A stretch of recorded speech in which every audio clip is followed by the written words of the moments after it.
Hey guys, I had to upload a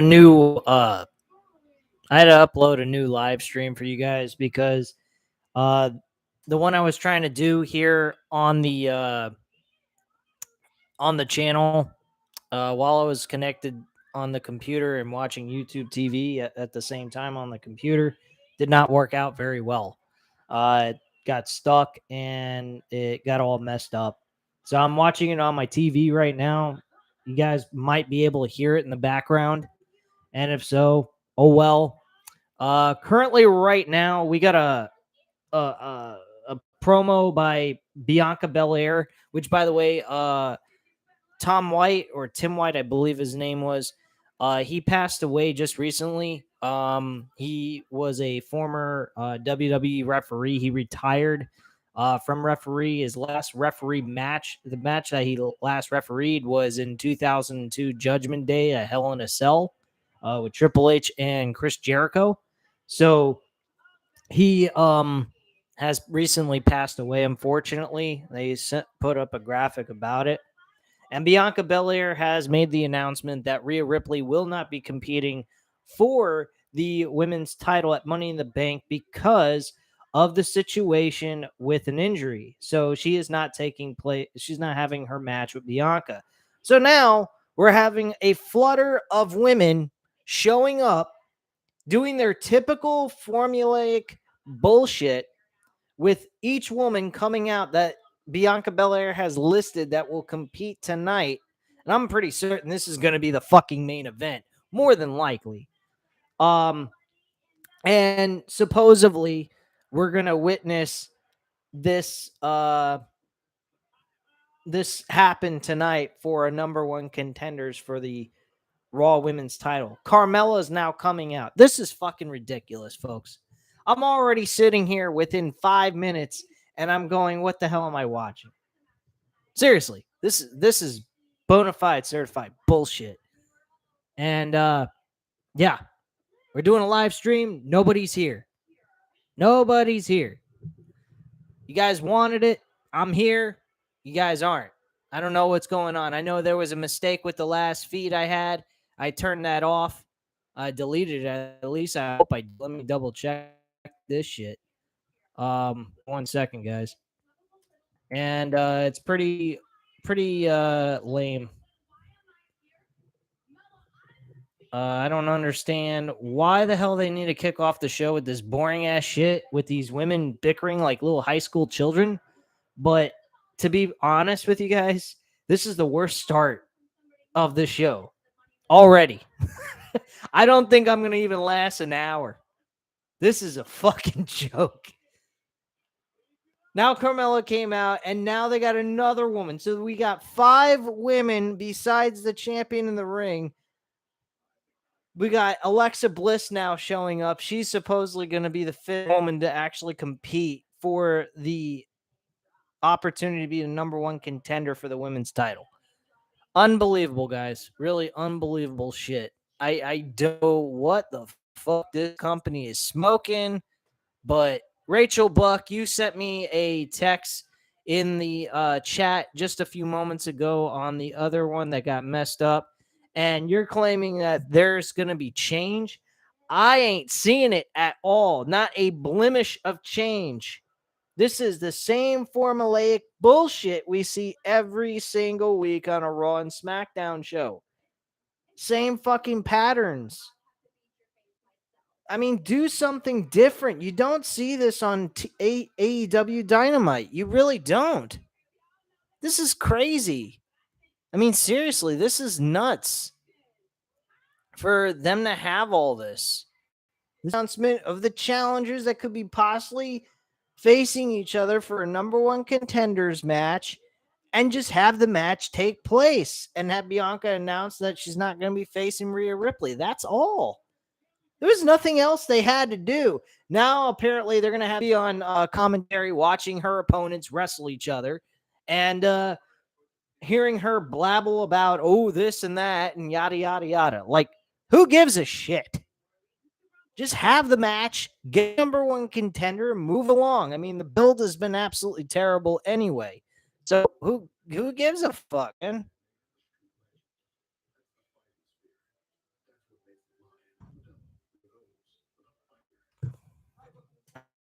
All right, I'm gonna double check and make sure the fucking last updated stream that I put up here is not running at the same time because I don't want you guys going to the wrong one because I use the same exact graphic for my thumbnail. Give me 1 second. I gotta answer a text message on my phone.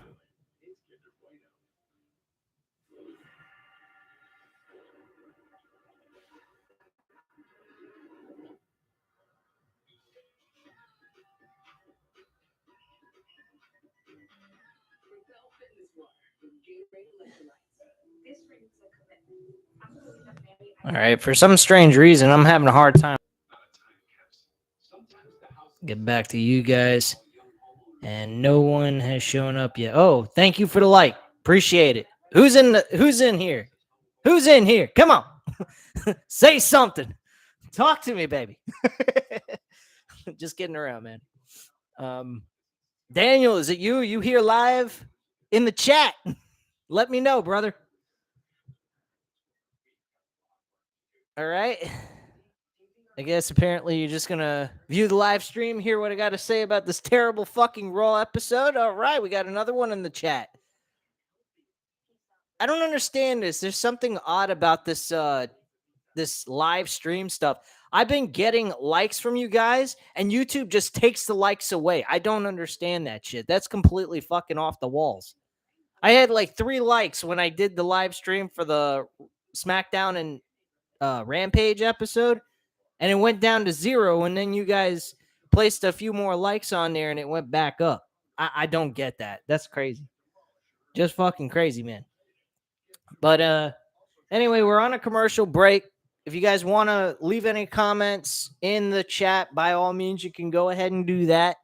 Again, like I said, if you just came in here, we may not go all the way to the full 3 hours of Monday Night Raw, but I'm going to give you guys my viewpoint on it as much as I possibly can for as long as I can do it, because honestly, they already kickstarted the show in a very terrible fashion. The same typical formulaic bullshit that we see every single week on a Raw show. Now, if you guys aren't watching Raw, you're doing yourself a humongous favor. A humongous favor, honestly. But like I said, you guys want to leave a comment in the chat, by all means, go ahead. It's a free for all. You guys can do whatever the fuck you want in there. Say what you want. I'll read it and I'll respond back to you guys. You guys your voices will be heard on this channel. You don't have to leave no super chat, none of that bullshit. You can save your money, all that good stuff. We're going to go ahead and discuss this stuff. Oh, John Cena is going to be on Raw next week. How wonderful. On June 27th. His 20-year anniversary and his debut into WWE when he faced Kurt Angle on SmackDown. Whoop-de-fucky-do. I wonder what they're going to do, huh? Come on, man. This company's retarded. I mean, SmackDown was pathetic. Really, it was fucking sad, but let's go ahead and see how shitty this fucking show really is. I mean, I wouldn't be surprised. So far, the action's been just slapping, drop kicks. Liv Morgan just drop kicked Carmella. And Alexa Bliss and Liv Morgan are standing in the middle of the ring, kind of showing some respect. And now they want to compete against each other. They're chain wrestling right now. Headlock, hip toss over by Liv Morgan. Alexa Bliss counters. She Irish whips into the ropes. They counter each other. It's one big giant free-for-all right now. So, got a comment by Safirwi M. You didn't like Riddle versus Roman? Not really, no. I thought it was a very typical matchup. Nothing really special took place. It was very predictable as well. And the ending with Brock Lesnar being there made it even worse. They didn't even give Riddle even a moment with the loss. I mean, it's one thing to lose, but then again, ignore what happened and then just jump ship right over to what they want to do next for the next match at SummerSlam, which don't even happen until July 30th. I think it's a little retarded and kind of disrespectful of Matt Riddle.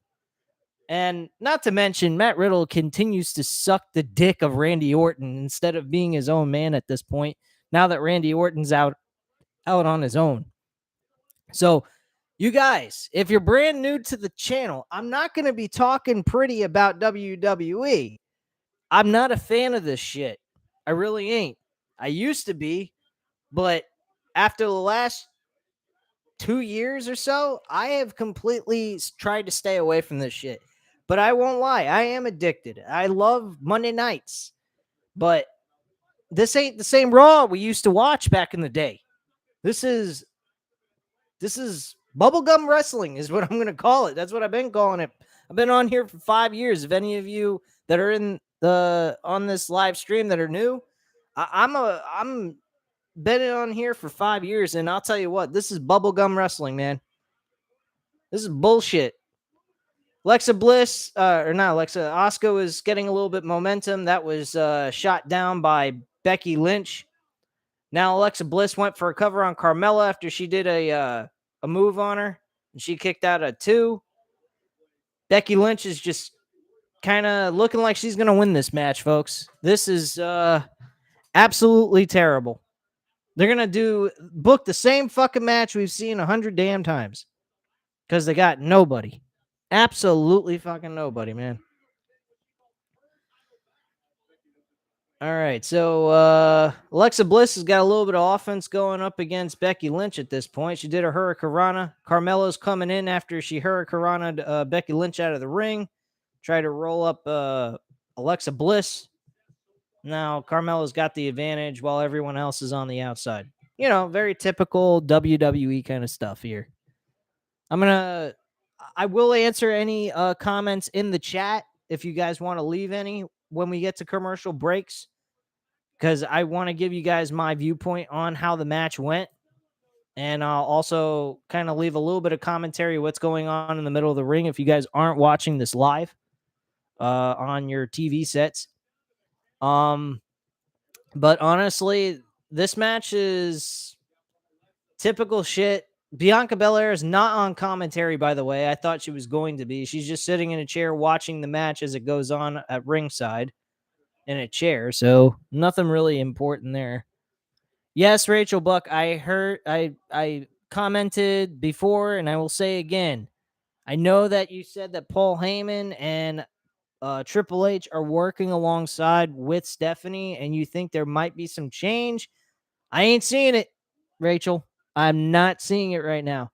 I'm seeing a very formulaic bullshit, like I said earlier, and there's nothing really important taking place. They just went to commercial break with someone being thrown on the outside. Here's another thing that's very formulaic. Every time somebody gets thrown on the outside of the ring, they always go to a commercial break. Why can't they go in a commercial break in the middle of the match when two people are actually in the ring wrestling? Back in the old days, they used to say, "Stay tuned. We'll be back soon. Don't change that channel." And they'd have a continue underneath with a graphic of the Raw logo and everything. And they'd actually come back within the amount of time they do the commercials. And you'd see them in the middle of the ring. They update you on what took place in the middle of the match that you missed and continue on. This product right now, all they do is the same formulaic shit. You always expect them to go to a commercial break when they're on the outside. Why do that? Why be so fucking predictable? It's even predictable when they're going to go to commercial breaks. When I watch these pay-per-views live, I'm expecting them to say, when somebody goes on the outside, "We'll be right back. Don't stay tuned." Well, and they just show you commercials. I'm expecting that one day. I mean, that would be the most abnormal thing you could ever see is commercials in the middle of a match on a pay-per-view event, or excuse me, a premiere event. I mean, give me a break, man. This is nuts. But yeah, right now they're just showing commercials. Nothing important taking place here. But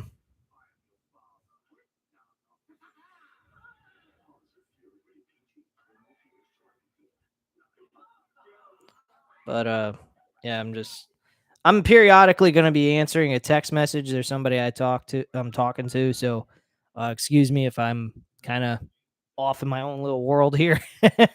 But yeah, I am here for you guys. Again, I see there's 2 people here. If you'd like to leave a comment in the chat to interact with me, by all means, you're more than happy to do so.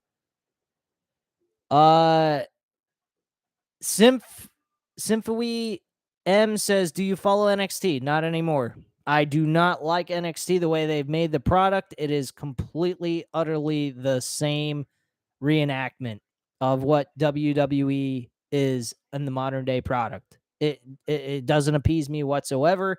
The same guys that were there are in AEW now. And some of them are not being used correctly. I will admit to that.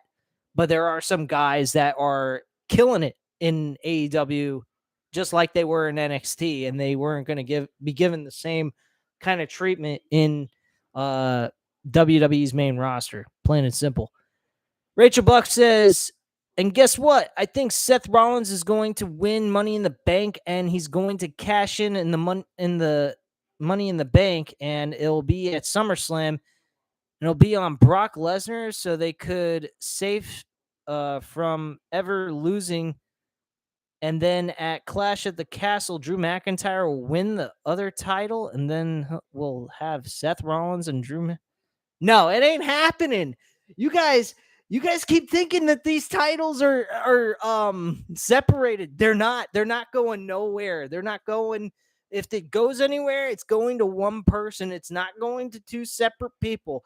The only way this concept is ever going to work that you guys are talking about is that Roman Reigns drops both titles, says, "I've beaten everybody." He could do this immediately after SummerSlam with Brock Lesnar, say, "Look, I'm done with this. I have no more challengers. You guys suck. I have nothing more to prove here." Disappear, drop the titles, and be done with it, and surrender the belts, and that's it. And then both titles can be defended on both shows. Like the WWE Championship on Raw and the Universal title on SmackDown. That's the way they got to do it. If they even come close to what you guys are talking about, it ain't gonna fucking happen. Not while it's on Roman Reigns. Roman Reigns ain't losing both titles in 2 different matches. Ain't fucking happening. The only thing that will happen is we will see Roman Reigns lose the Universal and WWE Championship to Cody Rhodes at WrestleMania. That's the only way that's going to happen. And still, the title will be on one person because they are calling it undisputed. Until he decides to drop both championships and no longer wants to be champion anymore because he's beaten everyone's ass, which literally, let's be honest, he has. He has no more opponents to face. This company is so fucking dead, it's pathetic. The only wrestler that he's got left that can even be a remote challenger for his title is Cody Rhodes. That's it, guys. That's all there is. There's nothing more. I don't want to hear any more about the titles being separated. They're not. There is one. Until he drops those titles, that's the only way that's going to work. If they go about doing the idea of having one person beat him for one title and another person beat him for another title, that would be the most illogical and unbelievable thing to fucking do. And I think it's retarded.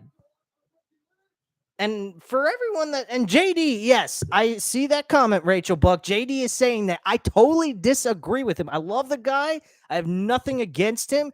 I still follow his channel, but his opinion and idea about that situation, I totally fucking disagree with. He said that Brock Lesnar wasn't going to win the WWE Championship at Elimination Chamber. The moment I heard that, I got I went on here, did my own video, and told you guys, Brock Lesnar is not losing that fucking match. He's going to kick every fucking person's ass just like he did at the Royal Rumble. And what did he do? He beat every single person and won the damn title. That's all there is to it. Plain and simple, man. So that's all. That's all, folks.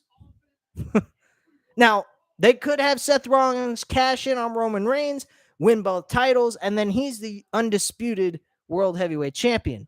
And they could have Cody versus Seth Rollins at the WrestleMania pay-per-view, and then bring Roman Reigns back to face The Rock at WrestleMania if that's what they choose to do. I don't believe that's going to happen, guys. I really don't. I think that the championships will be surrendered, and I think that Cody will be facing Seth Rollins at WrestleMania. That's the best option they can go with if they want to separate the two belts. This illogical way of doing this, the way you guys are talking about, is illogical. 100% illogical. So, bottom line, guys, you got to make sense of this. You can't expect them to just separate the two belts now that they took the two titles and put it on one person. It ain't going to happen. Let me go ahead and I'll read your comments just real quick, Rachel Buck, after this match ends. It looks like they're coming close, right? Alexa Bliss just got countered with the her finishing maneuver.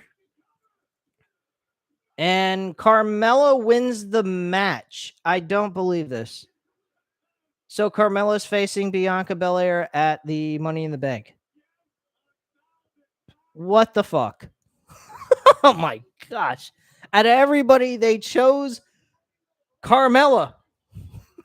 They couldn't go with Alexa Bliss. I mean,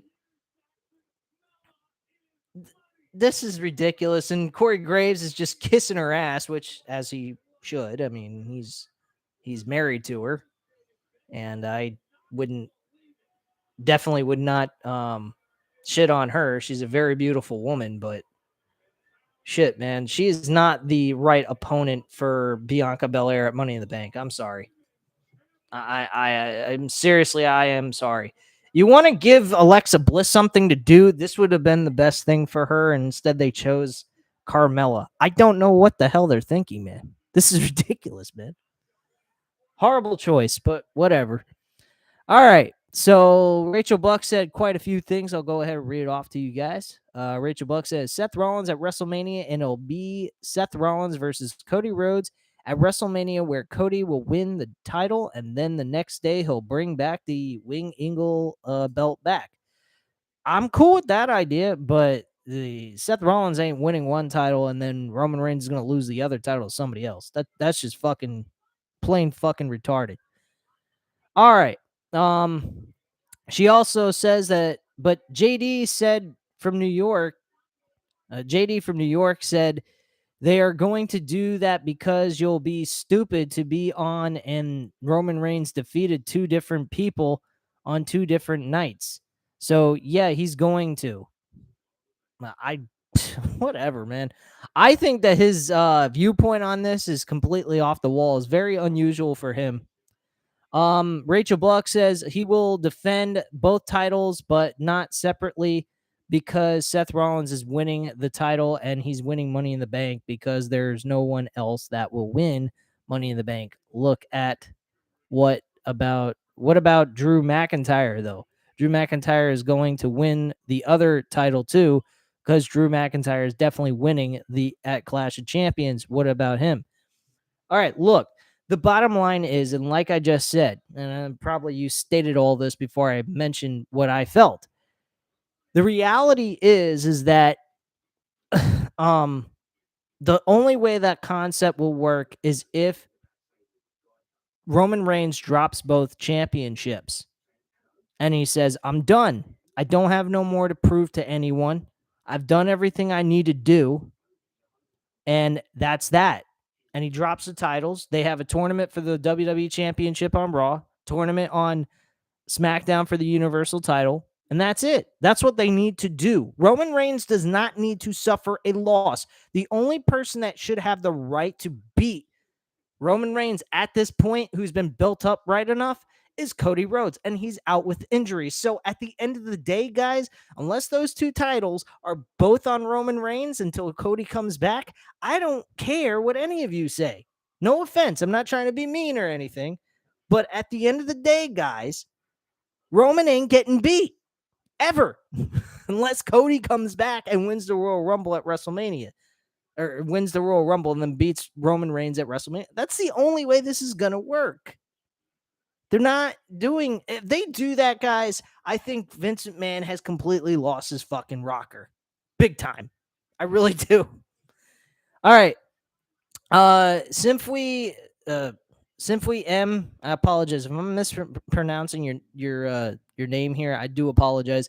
I agree. Alexa Bliss would have been perfect. I thank you very much. I appreciate the agreement there. Glad not just myself believes that that would have been the right thing to do. So, and he Simply M also states predictions for AEW Forbidden Door.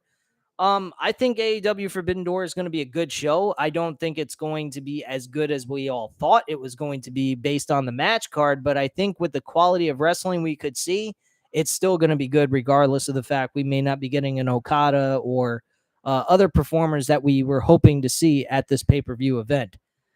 By the time we get to Dynamite on Wednesday. So hopefully there's something good out of this and we find out who Jay White is actually competing against.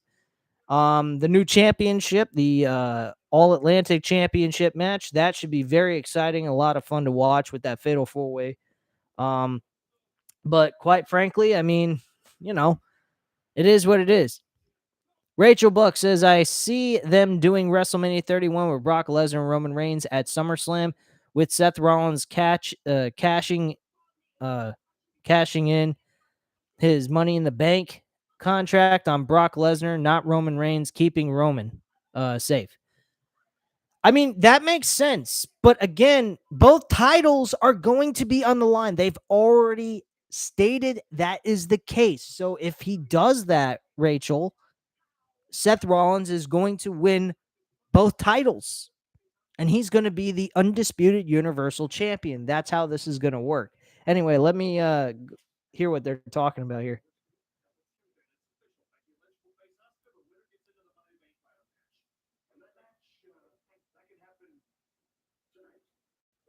So Becky Lynch and Asuka are taking place again tonight after we just seen them wrestle each other.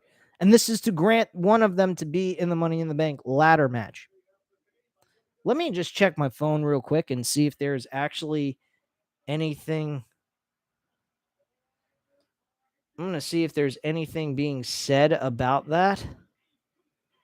Holy shit, we got Mr. McMahon on television. What is he going to do? Say the same shit he said this past Friday? Holy fuck. This is some real joked out bullshit right here. All right, let me see Money in the Bank real quick. See what their match card is. I just want to check out and see who's actually in the women's Money in the Bank ladder match. Because that seemed a little off to me. They got Lacey Evans, Alexa Bliss, Liv Morgan, Raquel Rodriguez, and they're either decide. Okay, Becky Lynch and Asuka are still not decided yet on that. These stupid fans, they're sitting there celebrating with this dumb fuck. Oh, I want to hear what this prick has to say. You better elaborate on something. You're going to repeat yourself? You old fucking bastard. Oh, boy. It's real shit. Wish it could be better. Uh-huh. Sure.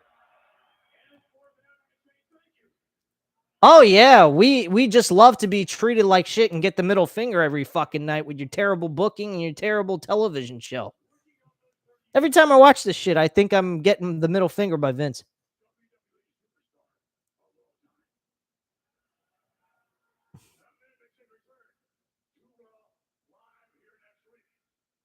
Okay.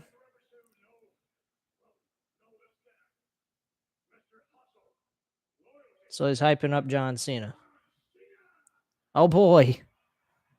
Just keep going to the past, never looking towards the future. That was it. He came out. He says, oh, boy, John Cena's coming back. And that's it. That's all he came out. He did a plug. What the hell's wrong with him? He's having a problem walking down the stairs.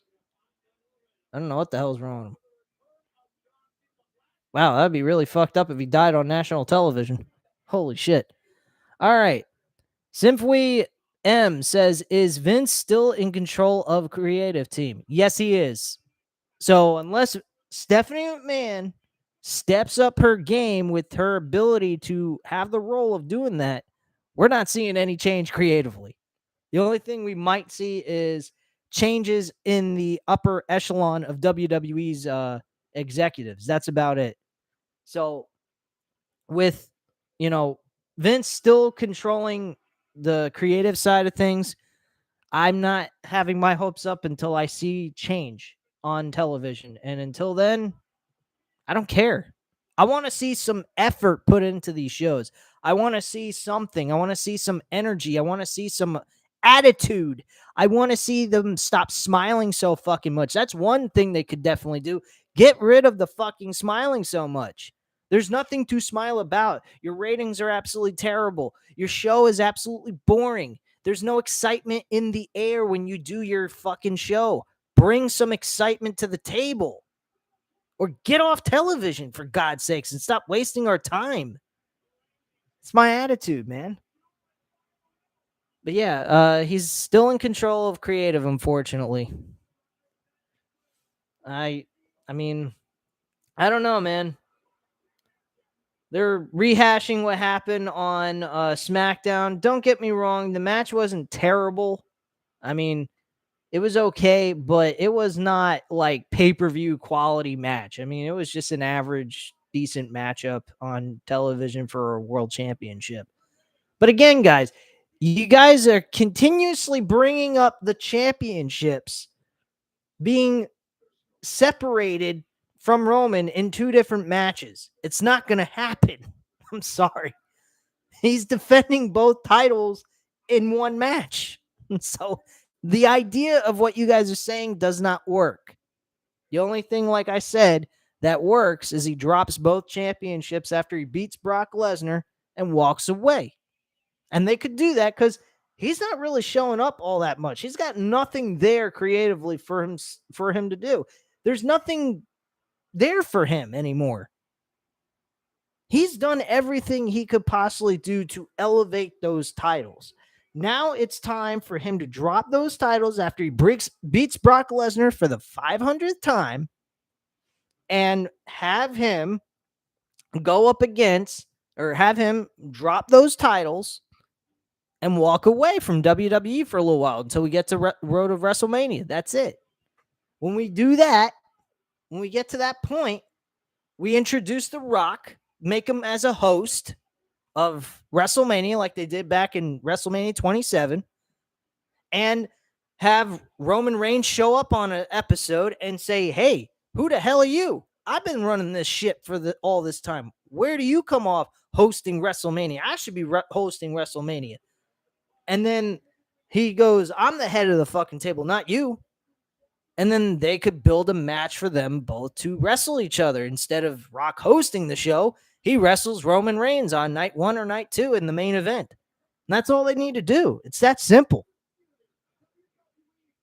And it's a last man standing match with Roman Reigns and Brock Lesnar for SummerSlam on July 30th of all things. And they're calling it the undisputed WWE Universal Championship. So guys, come on. Grow some brains, open your eyes, and know Vince's patterns. Patterns are what tells you what he's doing. He always has a fucking pattern.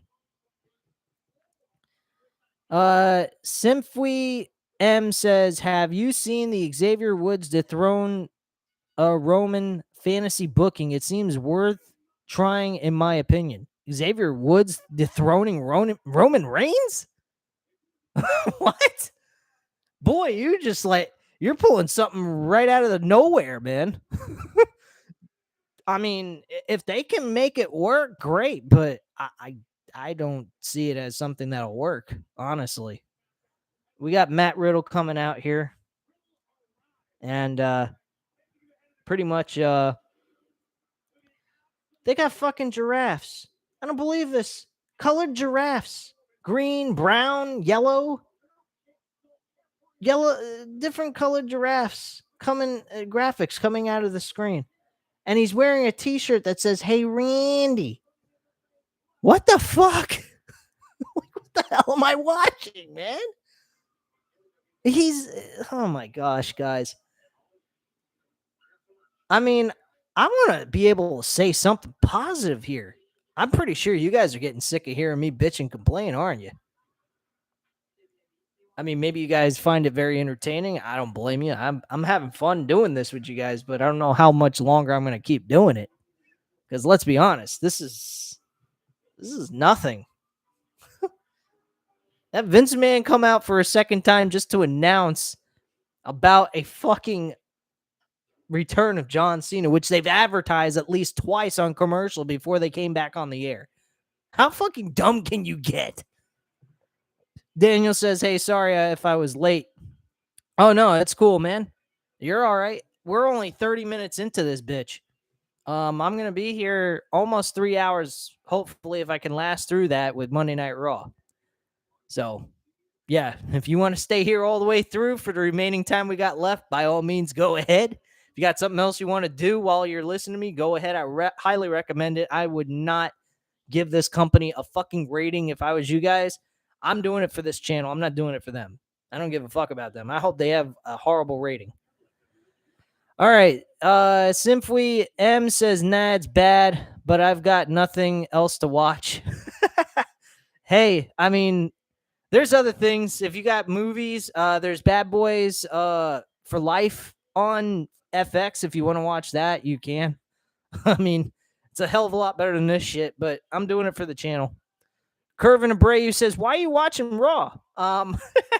Good question. There's a good reason why. I'm trying to help out the channel. I like doing the interaction with you guys, and I'm just having fun doing this. I mean, that's really the only reason why I'm doing it, but I don't know if I'm going to last full 3 hours with this show, guys. I really don't, because so far 30 plus minutes in and it's just a fucking bore fest.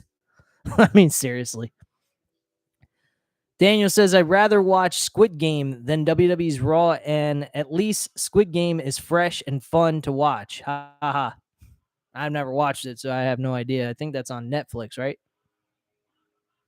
But yeah, let me go into some information about Sasha Banks. From what I heard about Sasha Banks, she's actually got a lawyer right now working out a way of helping her get out of her contract, and there's belief that she's already out of this contract completely and is released from WWE. So there's a strong possibility that she is no longer with the company, but there's others saying that she's still in the WWE roster. And if that's the case, well, then she's not technically released yet. So I don't know. I have no idea. But yeah, she's being rumored that she's out, but she's not technically out. Um, and there's speculation she may join AEW. If that's the case, man, AEW's got something positive for their WWE for their women's division. I'll tell you that much, and I'm looking forward to that if that happens. Simply M says, if you think Raw is bad, SmackDown would make you pull your eyes out. Yeah, I've watched SmackDown. I watched it last week, and I did a full-on review here, as well as AEW Rampage. So yeah, I know how SmackDown is, and I missed like half of it in the first hour. I watched like the few minutes, and then after Vince came out and Matt Riddle's promo was done, I missed the most of the first hour after that. So I completely was done. And then I watched the second hour, and that was just as bad as the first few minutes of the first hour. So it was pretty bad. I know what you're saying. Daniel says, I feel bad for wrestlers in WWE. There's so much great talent on the roster, but are underused for Brock and Roman. Well, I mean, they're not building anybody, so there's nothing we can really go off of for Roman to face. That's the truth. That's the reason why Brock is in this situation. I think Brock should be facing a rival like a Bobby Lashley, ending that bullshit. Brock Lesnar should be pissed off about what happened with him and Bobby Lashley at the Royal Rumble. He's already lost to Brock Lesnar with WrestleMania, so why would he deserve another match? He doesn't. He lost. Let's hear what Matt Riddle has to say here.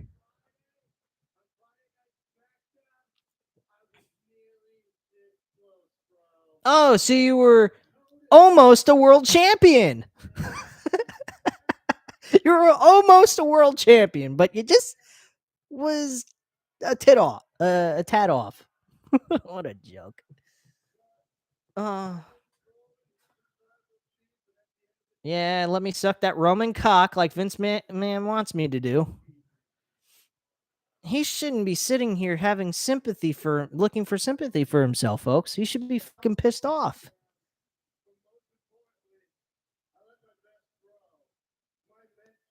Your mentor? You're a fucking former MMA fighter, dumbass.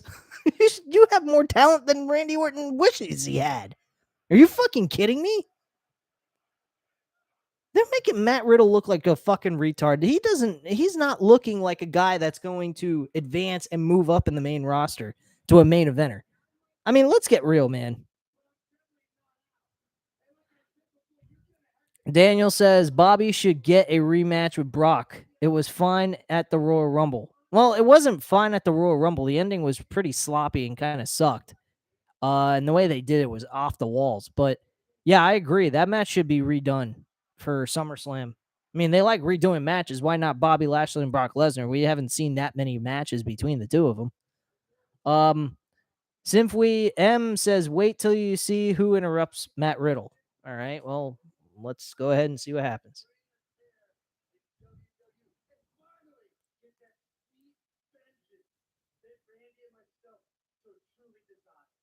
I wish Randy would show up and beat him senseless. And I think that's what should happen at WrestleMania 39. Oh, God.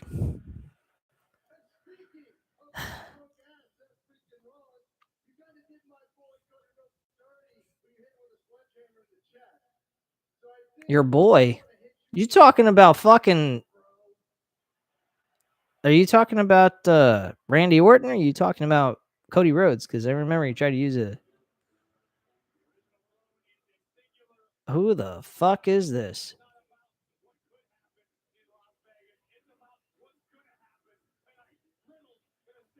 Oh my God. Almost.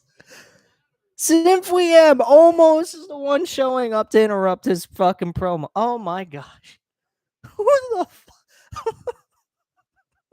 And then almost is going to lose to Matt Riddle, or Matt Riddle's going to have to lose to this goofball who is supposed giant that can kick everybody's ass but can't wrestle worth a continental shit and is worse than the great Khali. Oh my God, man. Daniel says they lack long-term storytelling nowadays. They used to do well back in the Attitude and Ruthless Aggression era. Not as much now. Not at all, actually. They don't know how to tell a story week to week, let alone fucking long-term. Oh, shit. Oh, yeah.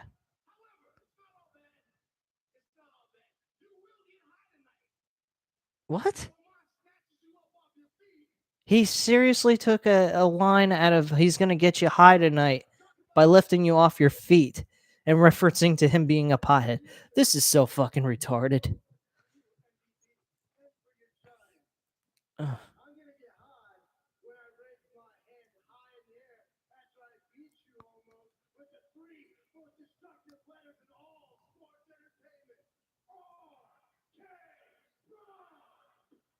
That's not 3 letters. That is 5 letters. R K B R O. 5 letters. He's a fucking retard. They made him come across like a fucking retard. They have him say he's gonna hit him with the 3 biggest, the 3 letters, the best, whatever the hell he said. He said 3 letters. The move with the 3 letters in sports entertainment. What a fucking dope! And he says RK bro. What a joke. Simply M says I can't imagine spending money to see this live. Me neither, dude. If I went ahead and did that, I think I would have to kill myself. But then again, all I have to do is just not spend my money, and I don't have to go through the hassle of killing myself. This is ridiculous, man. Oh man, this has been a blast. This really has been a lot of fun with you guys, man. I mean, I don't have a lot of viewers right now watching this with me, but you guys keep coming with the comments and everything. I'll be more than happy to talk to you guys and what have you. But damn, what a fucking joke. Let me see if I can catch any more information about Vincent Mann and his situation. If there's any more news that came out about him, because shit. From what I think I saw in a graphic by BC Amplified, who is another guy I follow, he said that there's news out that he's paid more than $10 million to shut up other women from leaking out this information about his sex scandal he's got going on in his business. Let me see if there's anything new. Oliver Luck, Vincent Mann settled lawsuit over firing the former XFL commissioner. Oh God, this guy is losing more money than he can shake a stick. Holy shit, he's going WCW style, man. I think last year was, or the year before that, 2020 was his highest grossing year. I think this year is going to be his worst. Like WCW losing like millions of fucking dollars. Oh man, this guy is going broke beyond belief. Hopefully, I want this man to experience the ultimate karma.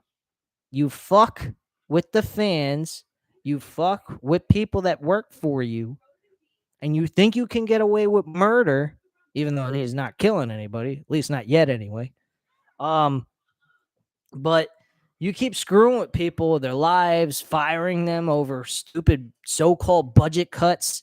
It's going to come back and bite you in the fucking ass. And I think those budget cuts had a lot to do with what was going on behind the scenes with Vince Mann and those women. Truthfully, that's how I feel.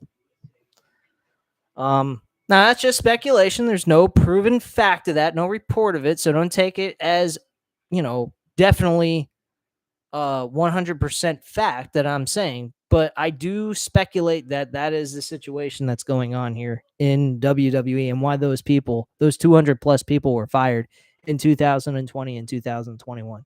I really believe that, because there is no reason for all those people to get fired when you're having the highest grossing year in your company's history. No fucking reason at all. So Matt Riddle and Almost are competing in a qualifying match for the Money in the Bank ladder match. All right, so far, Riddle's just kicking him in the corner. Nothing special here. Runs the ropes, gets dropped with a sidewalk slam by Almost. And Almost is in some kind of, got some momentum here. He's talking a little trash outside with MVP. Losing his focus on Matt Riddle, which I don't understand why. Now he's refocused back on Matt Riddle, thankfully. Turns his body around, smashes his back into Matt Riddle's chest, hurting his ribs. They're trying to sell the ribs as if Roman Reigns really injured his ribs with that spear in the middle of the air. So I don't know. But he's got a match with Almost, which so far has been not all that great. It's very slow. There's nothing here. I mean, Matt Riddle's trying to make something of this, but because of Almost's speed in the matches and how he's not a fast dude, and that makes the match a little bit boring and unbearable to watch. That's the major problem with Almost. I mean, a lot of the bigger wrestlers anyway. Unless they can do a lot of powerhouse moves and shit, there's really nothing gonna happen with him. Right now he's got him in a bear hug. He's pretty much trying to make him submit that way, kind of like Andre the Giant type of style. Matt Riddle's trying to get out of it with punches to the forehead. Is actually hitting him with his forearms to the forehead, not his fist. But whatever. Matt 87 Eagle actually commented on in text. He says, "So you've watched an hour of Raw. Are you not entertained?" Yes, Matthew. I'm not entertained, Mr. Sheamus. All right. You want to be Sheamus on a text message and on my phone. What a dumbass. Anyway, Simply M says that Vince 100% deserves what he's getting. I agree on that. And Daniel says Riddle deserves better. Yeah, he does. I mean, this is utterly ridiculous. He's just still in this bear hug, trying to get out of it. He's officially gotten out with some elbows to the back of the head, which in other sports you're not allowed to do. You just need him in the chin. Nice little shot there. He kind of gave him a love tap with that. Nothing special. Just elbowed him in the face, in the corner. Did it again. And now he was caught trying to Irish whip into the corner again with another elbow to the face and just thrown across the ring like a ragdoll. Tries to do a sting splash by Omos, and it's countered by Matt Riddle. Matt Riddle does a high-flying maneuver off the top rope. Connects with it. Looked like a whisper in the wind type of shit. Like Jeff Hardy type stuff. Now he's trying to act like Randy Orton. I really find this absolutely abnormal. Tries to go for the RKO, countered, and now he's double pumped handle slam. Well, not pump handle slam. Oh, you gotta be fucking kidding me. So that double choke slam by Omos ended the match. Matt Riddle loses. Holy fuck. Okay, folks. Okay. It's official. Matt Riddle may not be buried, but I'll tell you one thing. Matt Riddle isn't going to be a world champion or a main eventer anytime soon. If he chose Omos to be in this Money in the Bank briefcase match over Matt Riddle, which Matt Riddle would have done a lot better in that match, you definitely know Matt Riddle ain't doing nothing in his career in WWE. Guarantee you that. Big On. Hey, Big On, man. Haven't heard from you at all in this whole entire live stream. Big On says that the Raw I'm watching is when Stephanie slapped Brie Bella and Stephanie got arrested. Yeah, that was in 2014. I remember that. That's leading to I think that's leading to SummerSlam in that pay-per-view. I think that show back in those days were a little bit better. They were getting progressively worse, but they were still better than what we watch today. And for some strange reason, Vince McMahon has shown us that he can make the show 10 times worse than it ever has been in its entire existence. And continues on a week-to-week basis to show us that he don't give a fuck about this product whatsoever. None. We got Seth Rollins showing up with Matt Riddle laying in the middle of the ring, and he's dancing around like he normally does in his little entrance.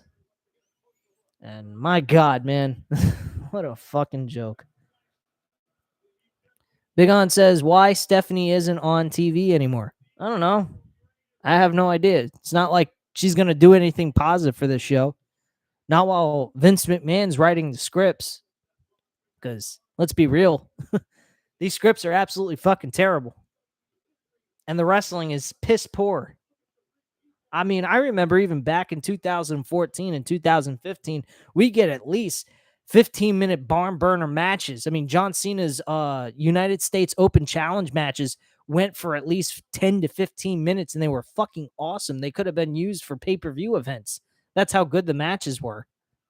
Now, these matches don't even go but maybe 5 minutes if you're lucky. This is ridiculous. Holy shit. Now Seth Rollins is attacking Matt Riddle when he got back up. What the hell is this?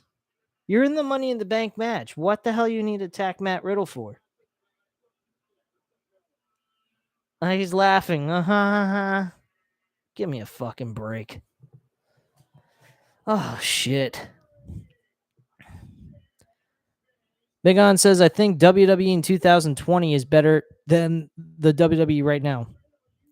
Boy, you're really lowering your standards, dude. I mean, 2020 was really terrible. This shit just keeps getting worse.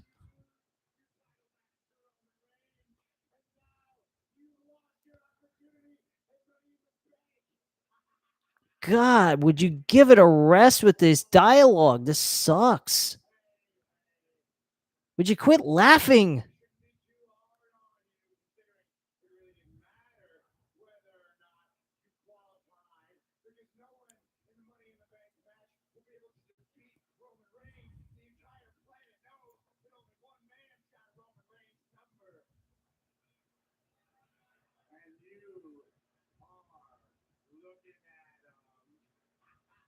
Yeah, that's why you were successful at the Royal Rumble this year. You didn't win the fucking title, dipshit. Big On says, I just seen Paige versus AJ Lee on Raw. That's great. Can we go back to that time warp? Give me the time machine. Where's Doc from Back to the Future? Give me the DeLorean. Symphony M says the laptop GM era was better. Yeah, I'd have to agree. At least there was some comedy out of that. Especially when Edge lost his temper. You're a complete doofus at this point in your career. You've had some really great matches this year, but as a promo work, you suck, dude.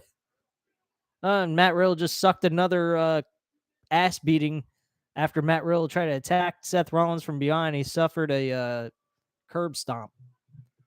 And Seth Rollins is sitting there, taunting and having a good time and waving goodbye to him.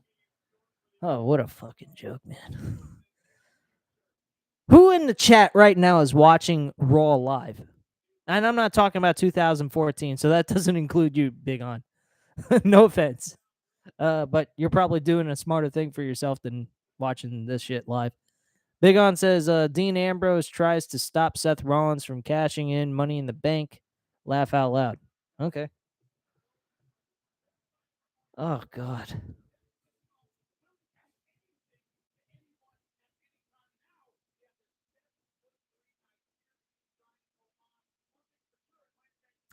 Jimmy Smith being a head commentator for Monday Night Raw, I thought that would be a benefit for them to have a legitimate announcer for like doing MMA and UFC, but he's fucking terrible, man. He has no energy, no excitement. He's just very bland. There's nothing to him. He just sounds like he's being, saying the words he's told to say, and that's it. Oh, Austin Theory, which now they just call him Theory. Oh, jeez. Symphony M says, I'm watching it live from South Africa. Holy shit, dude. It's probably late over by you. What the hell are you doing up so late, man? Wow. Well, thank you for joining into the channel, man. If you're in South Africa, I appreciate it. Much respect, man. Daniel says, I'm not watching this garbage, to be honest. Take me back in the time like in the early 2000s where things were better. I don't blame you, Daniel. I don't blame you one bit. But if you want to stay and chat with me and the rest of us, by all means, go ahead. Big On says, I think the Authority was like the McMahon-Helmsley era. Somewhat like that, but I think the McMahon-Helmsley era was a lot better. The Authority did help Seth Rollins get built up into a major main event player, but as time went on, in 2019, that's when my attitude towards Seth Rollins changed. But I have to admit, this year in his match quality has been really outstanding. He has gotten back to the 2017, 2018 Seth Rollins with the matches. Promo work, promo work, though, has been absolutely fucking terrible.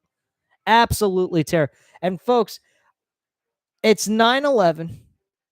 I've been a little over an hour, and the show is felt like it's been on for 2 hours. It feels double the time it's been on. And they keep on advertising John Cena like people have amnesia or something. We know he's going to show up on Monday Night Raw next week. Terrific. I don't think we're going to see anything new or different from John Cena. I really don't. Honestly. Big On says, I like 2014 Roman Reigns. So did I, actually. A lot of people did. You actually listened to the cheers in 2014 and then hear the cheers that he got when he came back after the hernia issue. and he won the Royal Rumble, those fans were pissed. And they were getting pissed when they gave him the Superstar of the Year award when he was out for the entire summer and he wasn't there the whole year. That is absolutely retarded. And that's why the fans started booing Roman Reigns, because they knew that Roman Reigns was being shoved down their throat instead of them genuinely just liking him for who he was. And that's why the face Roman Reigns did not work. It didn't. And the fans caught on to what Vince was doing. Vince is a dope, man. Full-blown idiot. Symphony M says John Cena heel turn incoming. No, it's not happening. Never. Vince will never, ever make John Cena heel. I'd love to see it. John Cena has issued requests to Vince before in the past when he was there full time, and Vince would never give it to him. This guy is such a fucking control freak and doesn't let anything play out on its own and genuinely just, be what it could be. He doesn't give it a chance.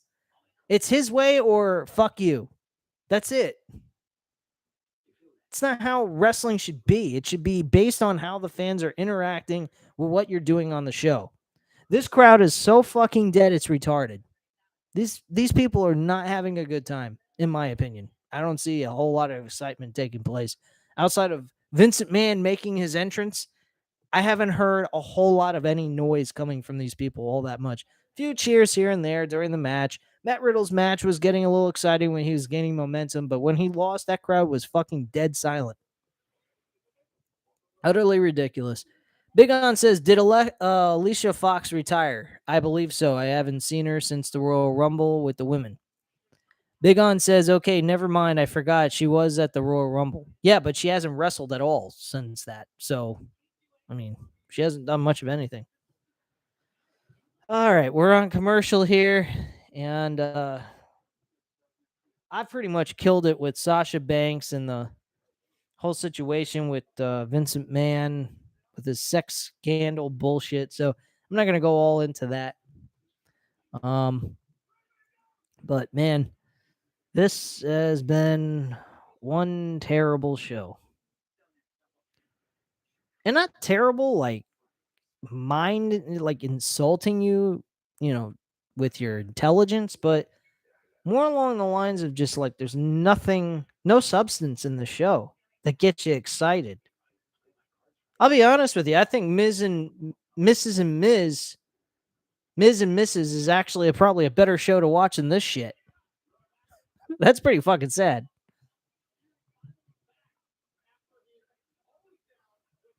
I mean, I wouldn't be surprised. They got Austin Theory doing a pose down with Bobby Lash. Oh, look at the fucking. Oh my god, this Vincent Mann and Gorilla must have been jerking himself off underneath the table. I swear to God. A fucking pose down. I feel like I'm watching Triple H and Scott Steiner in 2003 in January. Hey, Big On, why don't you go ahead and go watch that, man? Watch 2003. Triple H and Scott Steiner on Monday Night Raw. They did that. They did a pose down. Fucking joke. Anyway, Daniel says, I do think Miz's show was more fun to watch than WWE has been in the past few years. And Symphony M says, Austin Theory is painfully boring. I don't even think Cena can put him over. You're probably right. I mean, if you look at Austin Theory from Evolve, that's the Austin Theory we need to see on this show. A guy with a very cocky attitude, not looking for anybody's acceptance. He's just doing his own thing and kicking ass. And that's what we should be seeing from him. And instead, he's looking to suck on Vincent Mann's cock at this point and looking for acceptance from him. And this John Cena Austin Theory match, I don't understand why the fuck John Cena would even be looking for a match with this guy. I mean, let's hear what he has to say. Maybe he's going to cut a promo on John Cena.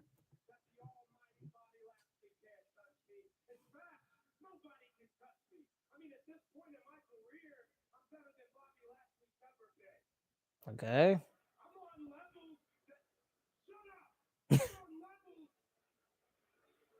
Oh my God, he's being booed out of the building, man. I don't know if they're booing him because they don't want to hear him talk, or they're booing him because they're playing into the kayfabe of his character. He might be just that annoying they don't want to hear from him. Oh, yeah, he's bringing up John Cena. Okay. All right, WWE, you see where you're going with this. Just 1 week build, no weeks of build talking about John Cena, huh? Oh, God.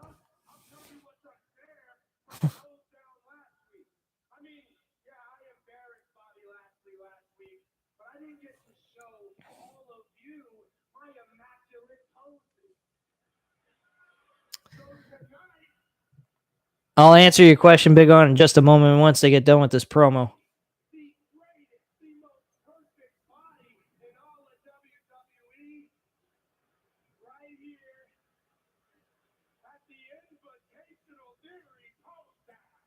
Oh, my God. And now he's going to oil himself down. Vince is sitting in the back now. Oh, yeah.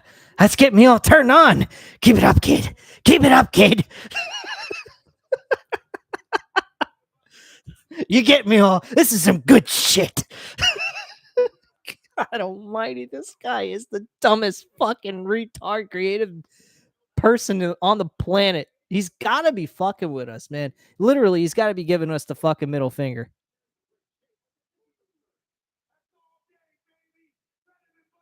Oh, God, shut up. You are annoying like...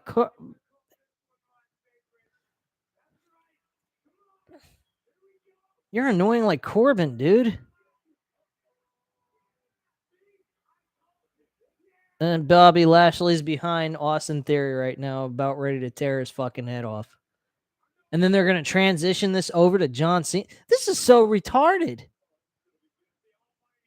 How are they going to make Bobby Lashley behind him to get revenge and then also have him transition over to John Cena immediately the next week?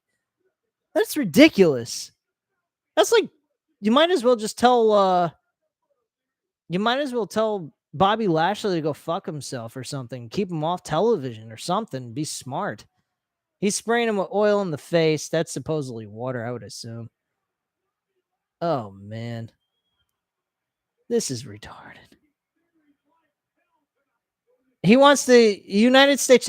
Didn't he at Hell in a Cell take someone's fucking replica title and pose around with it? The WWE Championship. Now he's interested in a U.S. title?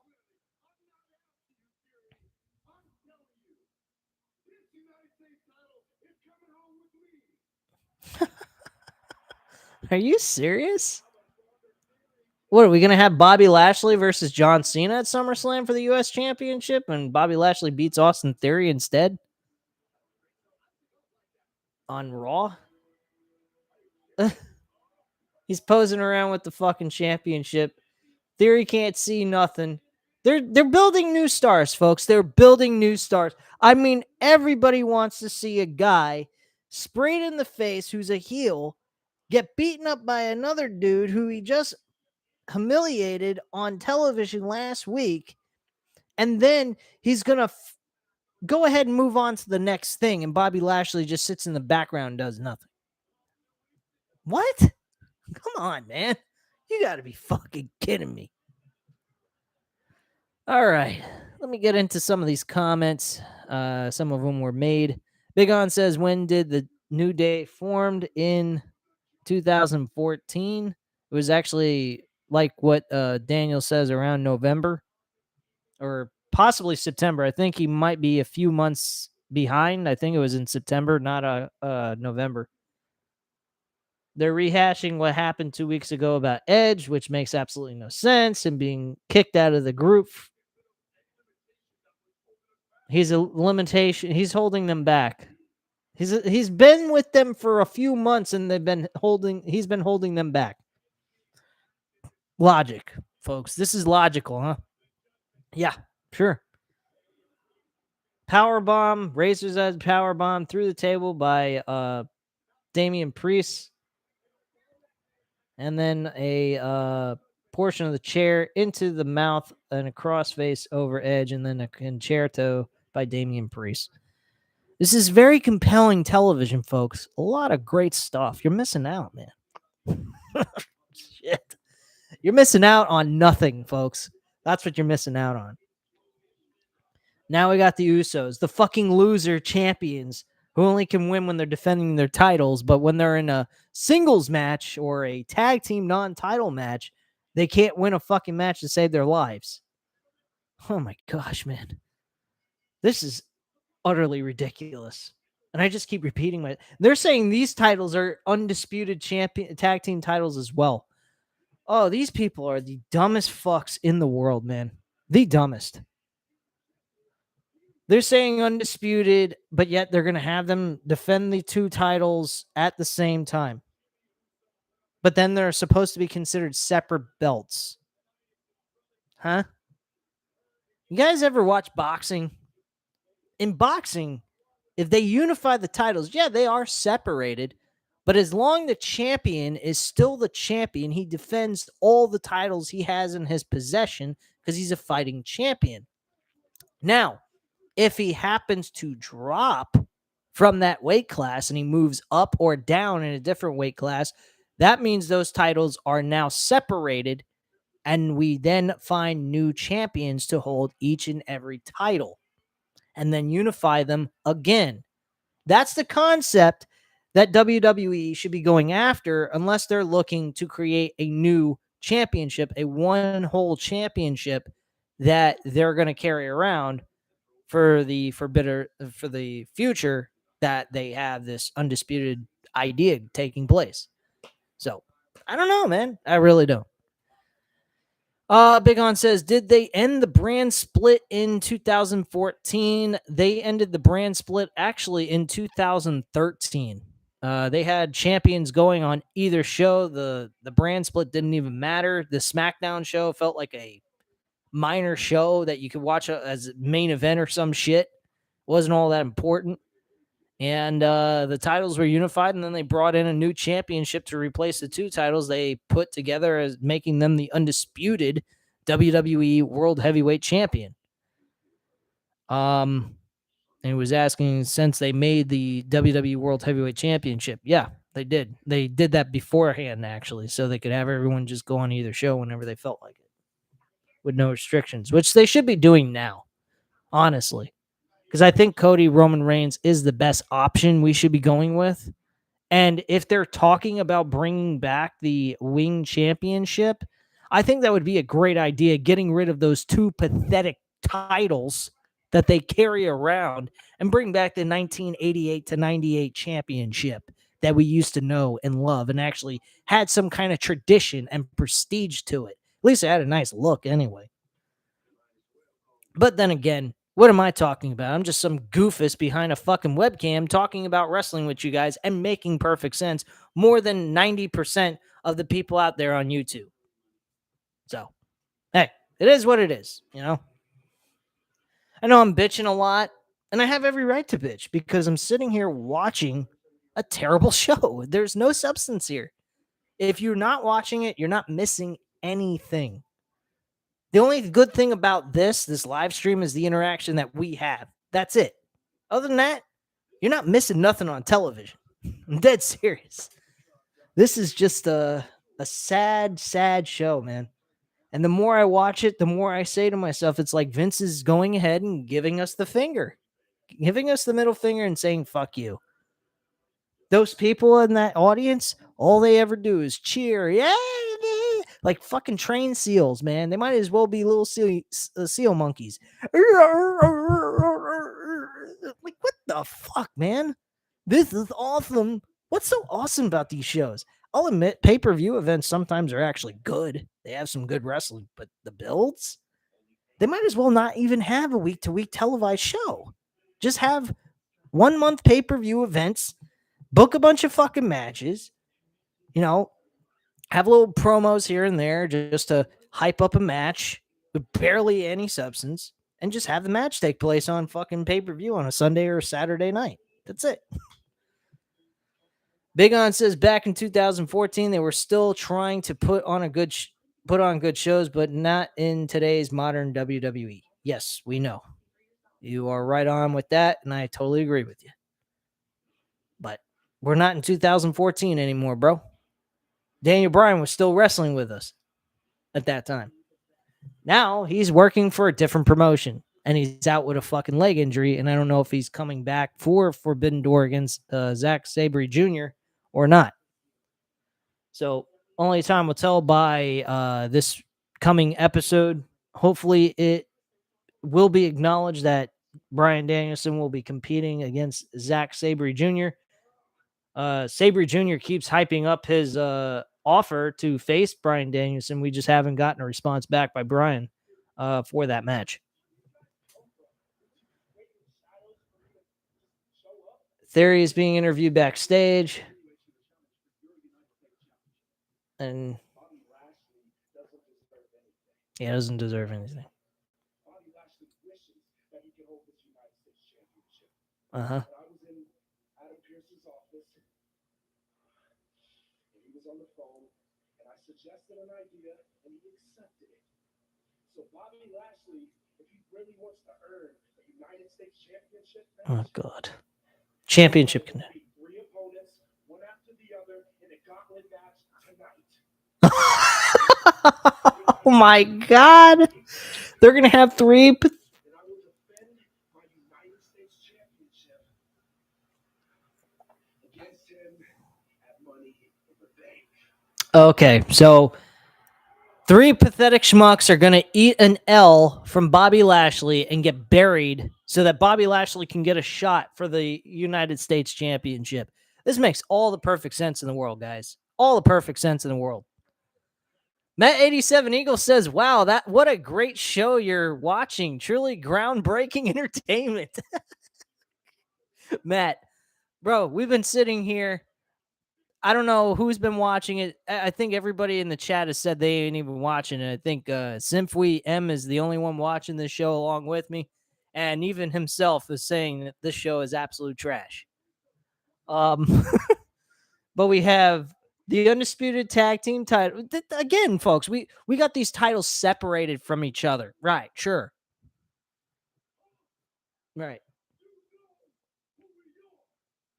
Why don't they just make them defend the Raw Tag Team title since Street Profits are from Raw?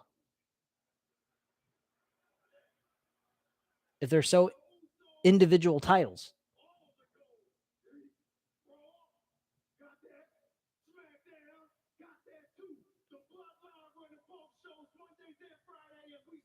Really? Where's Roman Reigns on Monday Night Raw?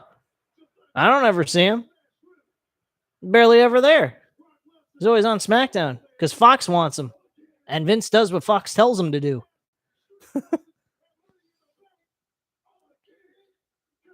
Okay, Matt87 Eagle, you're talking about the Lightning and Stanley Cup. Okay, great. That has nothing to do with the shitty-ass show. If you want to talk trash about it or say something positive, you think that's possibly positive to say, go ahead. But Lightning and Avalanche, I don't care about Stanley Cup. I don't even care for hockey. I've tried to get into it, can't stand it. Oh my God. Now we got the Street Profits out.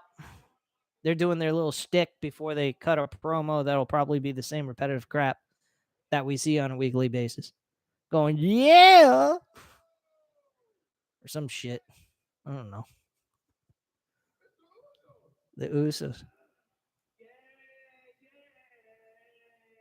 Oh my God.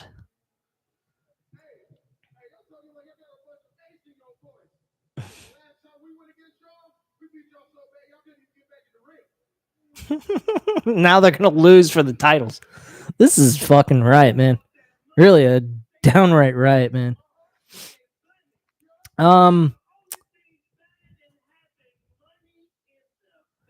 Give me 1 second. I do have a few. Let me pause this real quick because I got this on YouTube TV. So let me go through some of the comments here so I don't miss out on anybody. Big On says, I hate how they never have the divas more TV time. The women are getting TV time and their matches are absolutely terrible. Just to let you know. And the wrestling is horrible. So Simply M says, I heard Bryan might have picked up a slight injury and is in question mark for Forbidden Door. Oh, okay. Well, hopefully we see him. If not, oh well. Big On says Randy Orton is the greatest wrestler of all time.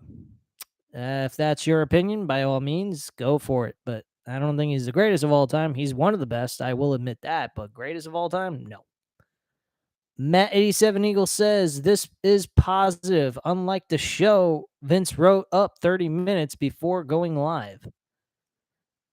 Yeah. Well, as long as your team is winning, I'm happy for you. I don't really care about fucking hockey. Ain't my thing. All right, let me get back to the show.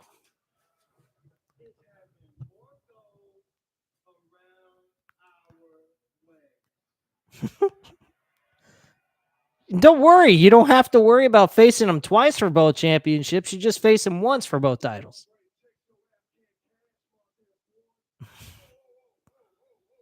They've already beaten you, dumbass.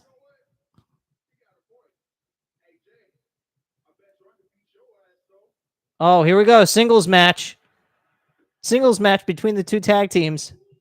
This is something new and innovative.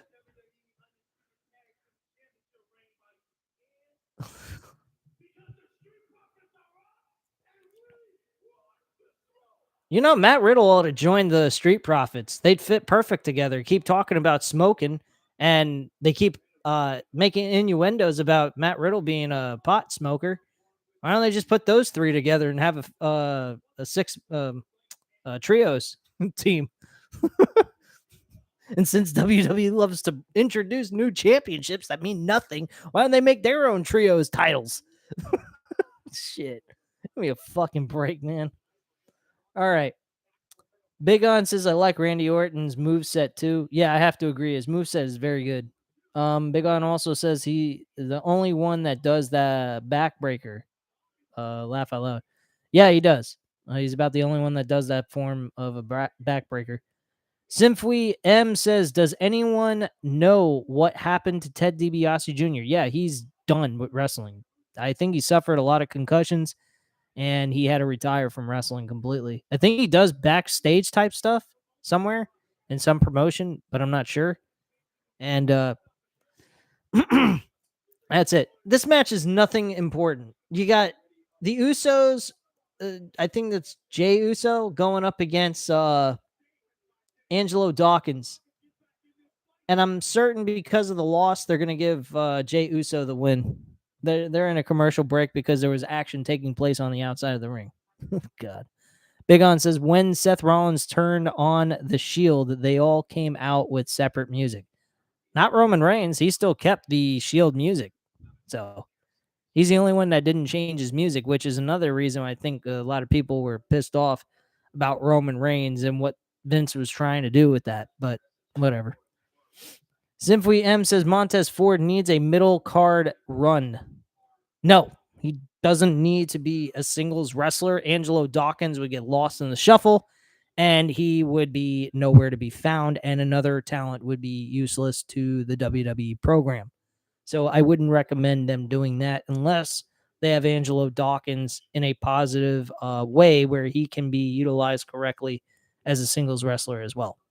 They're a good tag team, but they overuse them. Number one. Number two, there's no other tag teams taking place on these shows, and it's just god awful terrible. That's all I have to say on that. It's fucking dreadful to watch with their tag team division. I mean, honestly, everything on this show is dreadful to watch, so there's no surprise here. And I just keep repeating myself over and over again how terrible the show is. I mean, it's a fucking joke. Oh, man. Holy shit. All right, we're on a commercial, so you know what to do. Leave comments, and I'll read them. Oh, my back's killing me with this chair. Big On says Roman Reigns in 2014 looks like he should be in an action movie and have superpowers. Yeah, while he goes ahead and he does this. He goes ahead and he does that. That's what the motherfucker was doing all the time. Where people can't even stand him. How's the connection, guys? I got a statement saying that your connection is unstable. I looked like I was coming in fine on my end. I don't know how you guys saw me. Oh, shit. Well, you guys, if you want to keep commenting in the chat, by all means, go ahead. I wish that you guys would actually tune into the show, but then again, who's to blame you? The show is absolute trash. It would be a lot more fun if everybody was able to tune in and actually enjoy some of this. There hasn't been one redeeming thing on this show that I found entertaining. Not one. Big On says that was Bruce Pritchard writing the shows in 2014? Oh God, no. No, he wasn't. Bruce Pritchard was not writing shows back then. I don't even think he was working in WWE then. I think he was working in Impact Wrestling, which is probably one of the reasons why the show went down the fucking toilet. You guys remember AJ Styles getting fucked over by everybody in the locker room in Impact Wrestling back then when they were trying to unify the interim and actual world championships. That's when I actually stopped watching. Quite a few other people stopped watching TNA back then. And I think he was writing those scripts. So that didn't help TNA in any way whatsoever. This company is just downright terrible. But, you know, we could all sit here and blame Bruce Pritchard this, Bruce Pritchard that. But Vince McMahon has the final word on everything that takes place and what goes on the show. He's also the one that rips up the scripts. Bruce Pritchard doesn't rip up the scripts. He hands it over to Vince. Vince looks at it, don't like it, he rips it. So that's all Vince's ideas. I mean, still at the end of the day, Bruce Pritchard should be getting upset backstage, having disagreements with Vince and trying to discuss some reasoning into the dude to get a better show. But yet he keeps giving Vince what he wants. He doesn't care. He doesn't care to help elevate this show. He cares about just making his paycheck and doing what Vince tells him to do, and that's it. That's why there's people out there that will blame Bruce Pritchard for what he does backstage because he just gives Vince whatever he wants when he should be worried about trying to help this company continue to grow and build new stars, and he doesn't seem to care or do anything about that. But back in the day, they used to Undertaker talked about how Bruce Pritchard helped his Undertaker gimmick get off the ground and really turn into something great. But what has he done since he's came to WWE in the modern day? Nothing. He's been having the worst ratings out of everybody that's come in as a creative writer. And on top of it, the shows are very formulaic, very repetitive. You know what's going to happen before it happens. He has tag teams that have single matches against each other leading to the pay-per-views. There's nothing different. It's like playing a WWE 2K22 video game on Universe mode. That's all this is. If you go ahead and you play Universe mode, that's what you're going to get when you get on television. He took the same concept from his video games and applied it to television shows. That's all he's done. Guy is ridiculous. And to be quite frank with you, I can produce a better WWE card on a live on a WWE 2K22. Oh my God, Dawkins won. The fucking Usos lose again, but don't worry, guys. Don't worry. They're gonna win at Money in the Bank. Oh my gosh. I can't believe what I'm watching. Angelo Dawkins beat Jey Uso. He was trying to do a high-flying maneuver. He gets powerbombed by Angelo Dawkins and pins him for a 1-2-3, and that's how the match ends. Unfucking believable. And the Usos suffer another loss without the titles on the line. What is the point of the challengers beating the champions when the titles are not on the line? Can someone please tell me that? It makes no sense. Oh, shit. We got Elias. Oh, God almighty.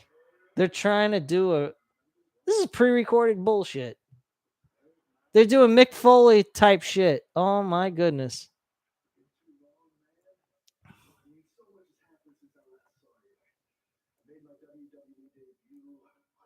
Oh my gosh. This is so fucking. This is actually the best segment on the whole show. This is sad. Ezekiel and Elias in the same. I know this is. I know how they're doing this. This is not real. They're not. There's no two people. He's not a younger brother.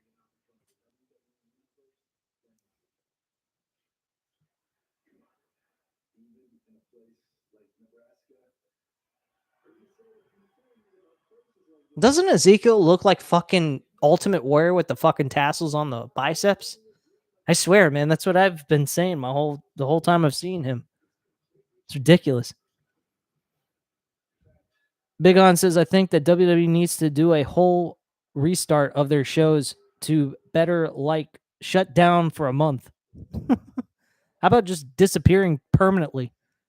Big On also states that like no Raw, SmackDown, or NXT programming. Symphony M says that this show gets progressively worse as it goes on. Well, actually, I'll admit this. This idea with Ezekiel and Elias together is actually kind of comedic and very funny.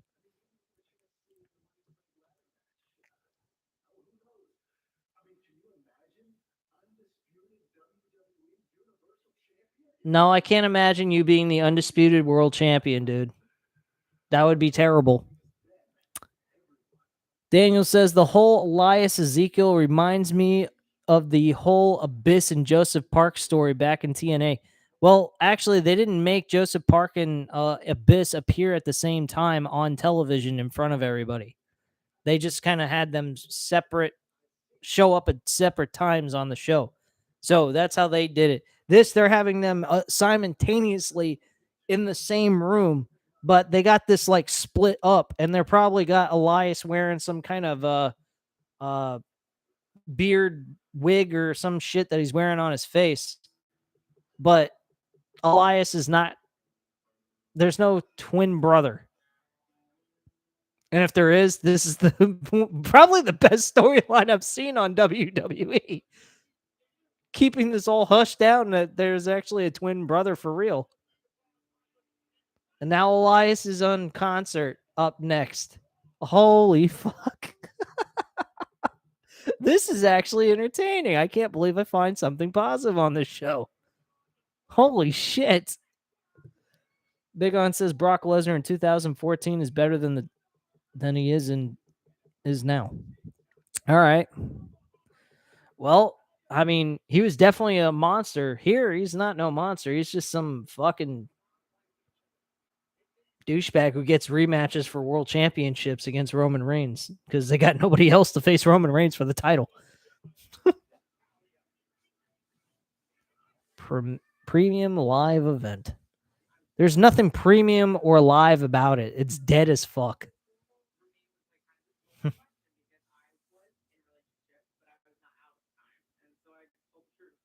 Okay, I don't care about your sexual orientation. If you're gay, terrific.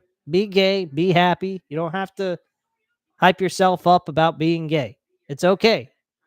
You have rights just like everybody else. You don't have to talk about how gay you are. Just be gay and be happy. That's all.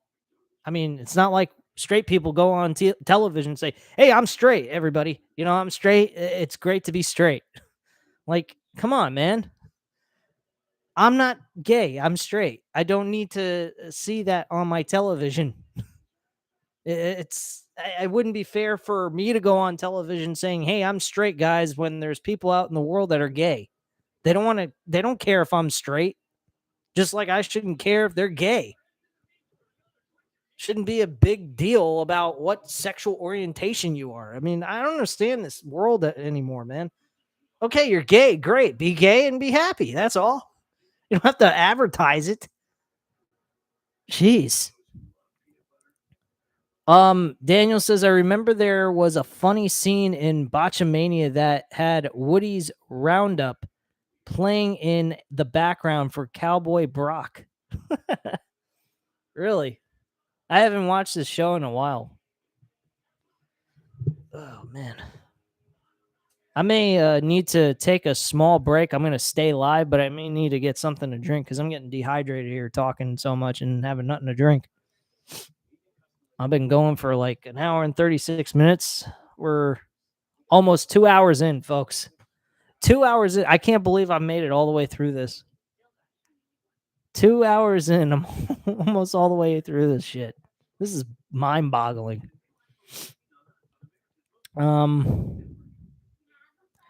Yeah, I mean, honestly, this idea with Elias and Ezekiel is kind of entertaining, but where are they going to go with it? Is it going to succeed at all? And if there is two different people, they're twins, that is unbelievable, but I doubt it. Because if there were twins, we'd have heard a report about that. Or maybe they were smart enough to keep it sealed and allow the kayfabe to exist. And actually, it is real, and they're both identical twins. But I'm going to go with no.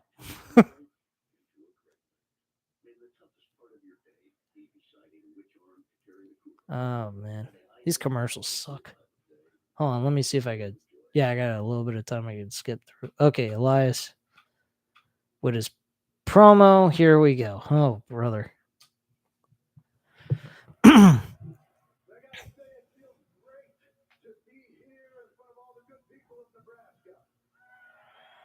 Okay, now he's kissing up to the crowd, which usually he doesn't.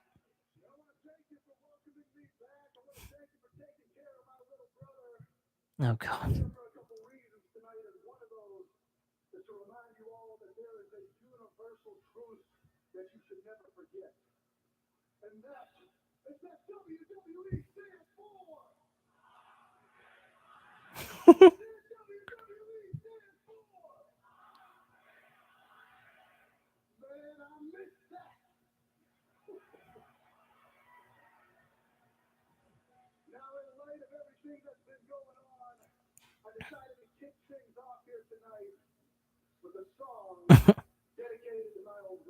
All right, so Daniel says, I'll be right back. All right, cool. Matt87 Eagle says, do you to think you could be playing Madden or some other games? Yeah, I know, but hey, I'm trying to do something with the channel, seeing if I can get something out of this. But, you know, I will admit this is really not using my time wisely. About the only good thing I like from this is the interaction I have with you guys. That's about it. Other than that, this show sucks. Oh, God.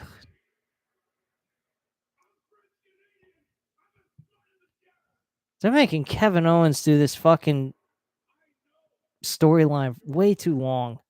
Just end it already and put him out of his fucking misery.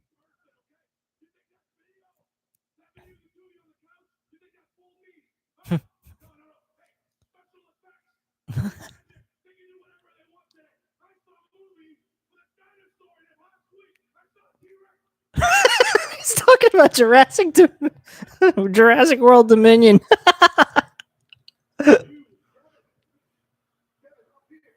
Oh, God. It's pre-recorded. What the fuck are you guys kidding, man? These people believe that's actually a different person. They're crazy.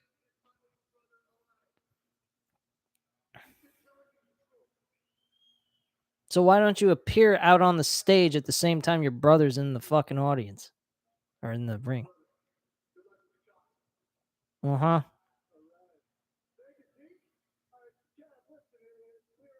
This is like trying to prove that Mr. America was Hulk Hogan. Back in 2003, if you remember that. Big On says people was shocked out of their minds when Brock Lesnar broke the Undertaker WrestleMania streak. Yeah.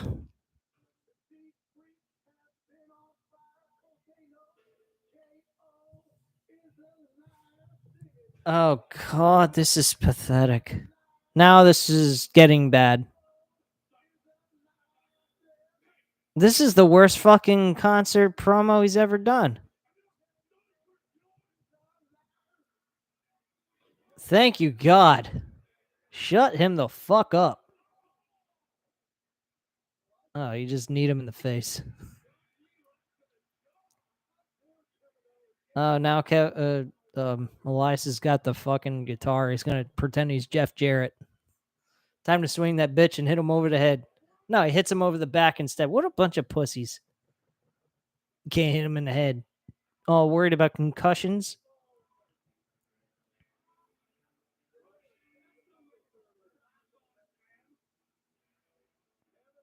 This is sad. This is actually more beneficial for Ezekiel than it is for Kevin Owens. Ezekiel is benefiting more from this than Kevin Owens. Kevin Owens is being made to look like an idiot. This is sad. Kevin Owens went from being a stone cold modern day era wrestler back in Ring of Honor, came to this show, looked like he was going to be like that, and then became a fucking laughing stock, making a fool out of himself. That's what Vince McMahon likes to do with everybody. Make them look like a bunch of fucking fools. This is sick. Now Kevin Owens is falling on his face backstage. I'm sure he's going to bump into Ezekiel. This is probably pre-recorded as well.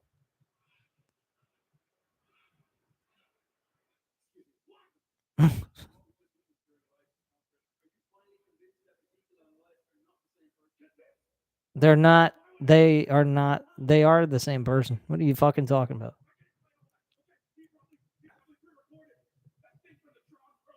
Yep. There you go. Exposing WWE's tactics.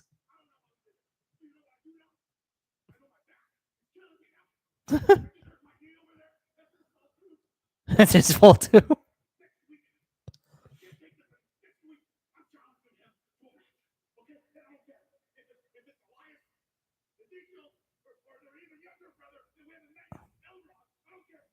What? Elron. This shit is pre-recorded backstage. This is all none of this is taking place at all. That was pre-recorded. There ain't no fucking way they have two people. I swear to God, if this is true, they got two people, an Ezekiel and an Elias, two different people playing two different characters, and there's a legitimate twin that nobody knows about. I swear this is going to be off the fucking walls. People are going to flip. If it's true, I mean, that would be great. Symphony M says Bobby Lashley is about to run through three men. Yep. I'm a little bit behind you. Symphony M says, I don't think Kevin Owens' mind's looking stupid with the new big money contract he's signed. Well, then apparently he never cared about wrestling to begin with, because he's a very talented wrestler, and yet he's making himself look like a buffoon on national television. I don't know why you would want to do that just for money. I mean, if you want to be a clown jester for a fucking old bastard in Connecticut, I mean, by all means, that's your choice, but I wouldn't. I don't. I have some fucking self dignity. I wouldn't dance around like a fucking a clown jester for money. That's like a woman. I don't like women that dance around as strippers, because all they're doing is exposing their bodies to other men, and they're showing a lack of respect to themselves. And there's a lot of other jobs out there that they could do that's more,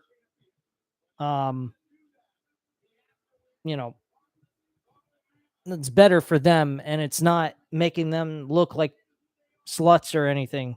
And I think that shit is absolutely terrible to look at. I wouldn't even go into a strip joint anymore. Besides, you don't even benefit from it. You're going to get laid in a strip joint. It's not a brothel. It's a fucking strip joint where you get teased to look at naked women and get nothing in return. So what's the point?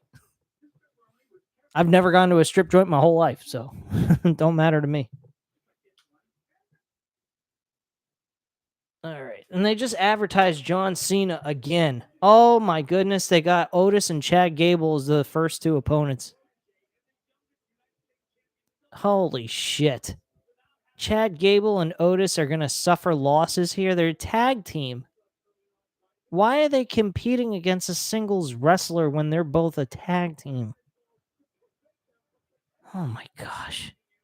These people are fucking nuts. Big On says Randy Orton and Kane versus Roman Reigns and John Cena. Okay. Symphony M says he's already shown how great he is during his Kevin Steen days, so he's probably in it for a decent payday. Well, he could be in a decent payday with AEW and do great stuff like he did in Ring of Honor. I don't know why he's wasting his time with this shit. Not to mention, this company's going down the toilet. If you guys can't tell that this company is in the shitter, you got another thing coming.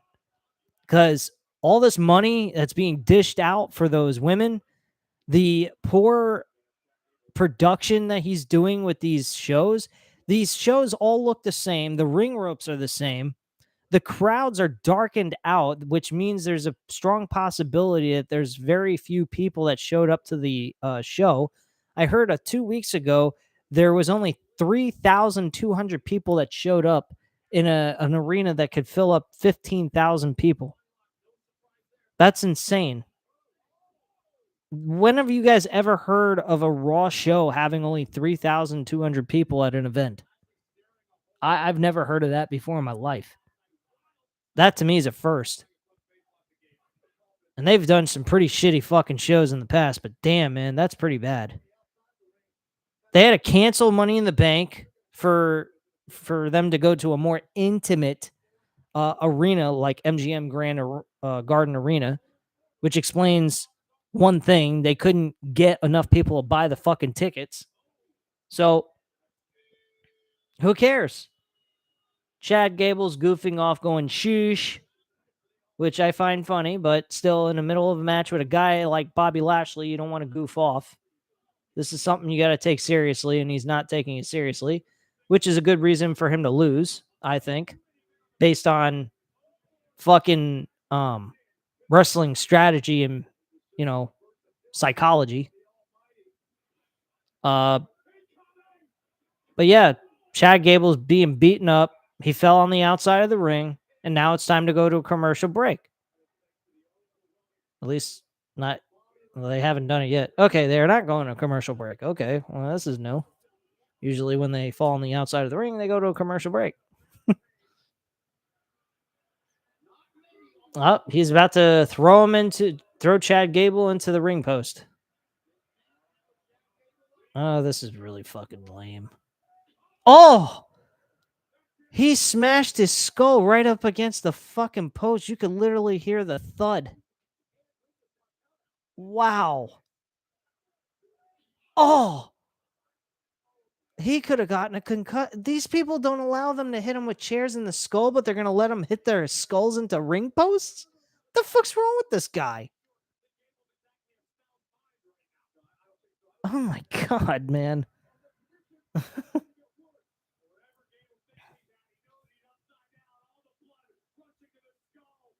Chad Gable's on his way out. He's about to lose.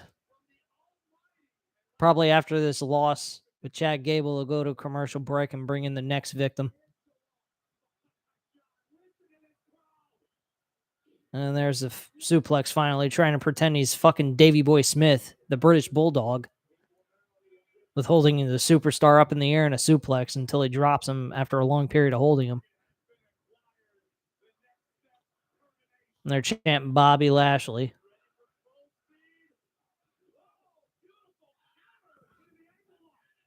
You guys want to bet that they have fucking Bobby Lashley beat Austin Theory next week on Raw? And they have John Cena and Bobby Lashley for the U.S. Championship at SummerSlam? I wouldn't put it past them. Oh, wait, they're having it at Money in the Bank. Excuse me, because they finally decided it would be the right thing to book a match for the fucking pay-per-view and actually have mid-card title appear on the show. They ought to try that with the Intercontinental title. That title hasn't appeared on a fucking pay-per-view since WrestleMania 37. Chad Gable's got Bobby Lashley in an ankle lock. Bobby Lashley is showing a lot of grit and determination to get out of it. He's trying to move towards the ropes, but he's staying still, which makes no sense to me. Is he trying to show he can take so much pain? It's ridiculous. Okay, moves out of the way. Chad Gable counters and does a forearm shot to Bobby Lashley. Time for a moonsault. Goes for the pinfall. 1, 2, kicks out. at 2. And Chad Gable's getting frustrated. You'd think a fucking moonsault was going to put away. Beautiful moonsault, by the way. Very much like Kurt Angle reminded me of. But, I mean, come on. You think that's going to put away Bobby Lashley with a freaking moonsault? Give me a break. You're going to have to do a lot more painful maneuver than that.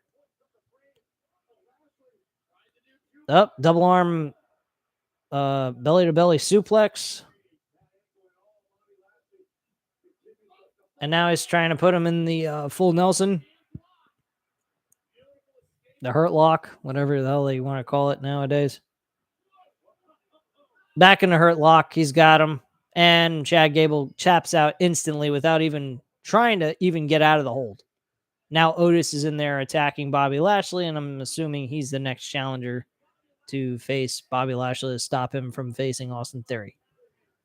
You know, the smart idea would be having Austin Theory come out there and screwing Bobby Lashley out of the match by distracting him, something like that, and causing Bobby Lashley to get distracted and getting hit with a finisher that makes Bobby Lashley lose. If they were trying to prevent this match from taking place, but I don't think that's happening. I think we're going to witness 3 people be victimized by Bobby Lashley, and that's pretty sad. Especially Chad Gable and Otis being one of those victims. That's retarded. Making your tag team lose to a singles wrestler when they have nothing to do with the singles division. Unbelievable. Big On says on that. So at the point in 2014, I think I can read. WWE was actually pushing Roman Reigns down everybody's throats. Yes, that is correct. When he got back from his hernia issue that he had in September, he was supposed to face Seth Rollins in the Night of Champions, but didn't because of a hernia issue. And then he came back in December, was awarded the Superstar of the Year. And then that was the Slammy Awards. And then he was given the Royal Rumble win in 2015 in January of that year. So that's the reason why people started booing him. Before that, they weren't booing him. They were cheering for him. I was even cheering for him. I thought he was awesome. But when you take that spot and you give it to him when he's been out for like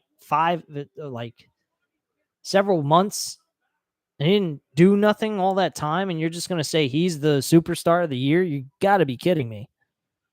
Superstar of the Year should have been like Brock Lesnar, John Cena, possibly Dolph Ziggler, I think. He had some good matches. I mean, that he could have been a nomination. He had that great match at Survivor Series that was excellent. And that was when Sting returned. But the USFL, do you guys even watch that shit? If any of you in the chat are still here and you want to answer this question, do you guys watch the USFL? Because I don't. I've actually watched it once, and there was nobody in the stadium. It's like an empty stadium, like as if the COVID is so bad they can't have fans in the audience like they did in 2020 for the NFL. Oh, and they got the playoffs starting up. Oh, wow. Big fucking whoop. Like, I don't think anybody's going to watch it. I don't even know what the ratings are for that shit. Corona. I could do a Corona right now, but I don't have it in the house. And I'm not going to do a Jeff Hardy impersonation. Just kidding. A little too soon. Matt87 Eagle says nope. What are you saying no about, Matt? Oh, you mean the USFL? I think that's what he was referring to. Oh, man.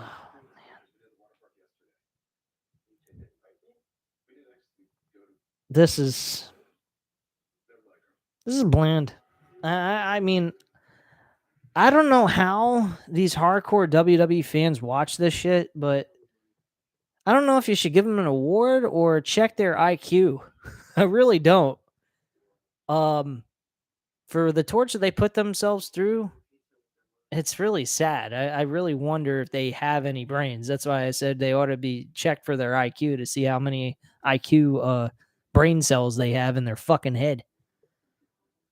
What weird. I just don't understand how the hell do they have 1.5 million, but AEW can't even hit over a million every single week. And don't give me the NHL hockey shit. Because they competed against the NBA and they were doing pretty fucking good against them. They were even reaching close to 1 million views. So don't give me that shit. NHL bullshit. I don't buy that crap for 1 second. Now, I think that the whole situation from last week's episode had to do with Jeff Hardy's incident. I think that's what everybody was pissed off about. And that's why so many people didn't tune into the show. I think this week's episode is going to be a bounce back. Definitely. They'll probably reach 800,000 people, maybe 900,000 if they're lucky. Gain all those people back, possibly. Especially if they missed out on Jay White coming, seeing who the hell he's going to challenge or face and defend his title against. So there's a lot of stuff that they missed out on if they didn't watch the whole show. But yeah, despite Jeff Hardy's incident, the show was good. It wasn't a bad show at all. It's definitely a whole lot better than this shit. Symphony M says, but AEW shows have been really enjoyable recently. They're enjoyable almost every week. He also says, especially Dax Hardwood. Yes, Dax Hardwood has been absolutely amazing in the ring. And he's a tag team wrestler, for goodness sakes. They ought to try seeing how Cash Wheeler does in a singles match. The only time he's ever wrestled in singles is against Dax Hardwood. At least I think so. I might be wrong about that. I'm not sure. There's a lot of matches that take place every single week in AEW, so who the fuck can remember all the history?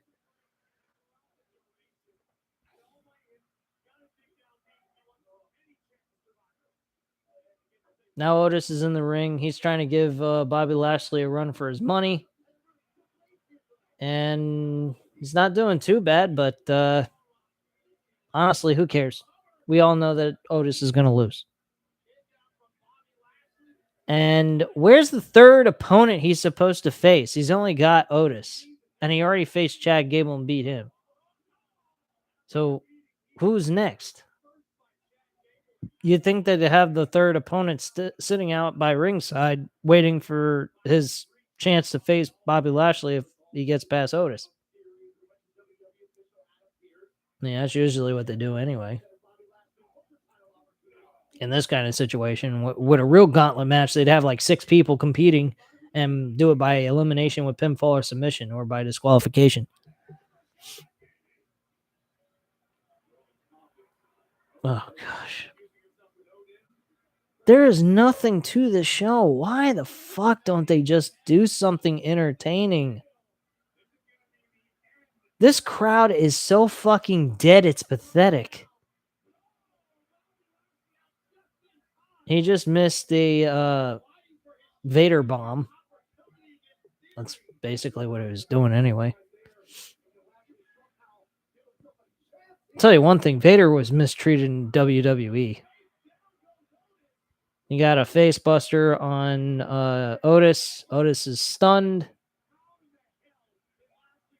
And Otis is about ready to feel the hurt lock.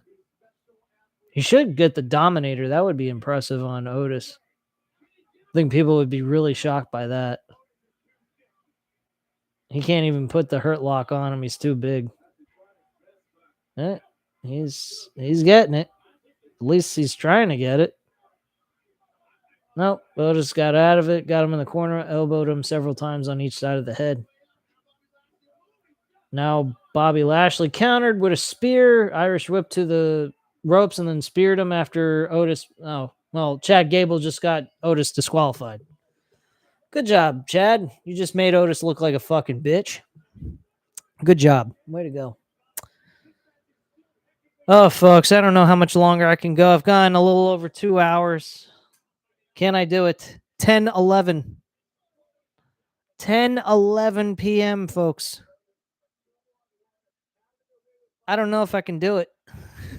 I want to, but I just can't. It's like Too much torture. Now Bobby Lashley's getting beaten up by Otis and Chad Gable in the middle of the ring before he faces his third opponent. And then his third opponent's going to lose to Bobby Lashley, and they're going to look like a bigger schmuck than either one of these two.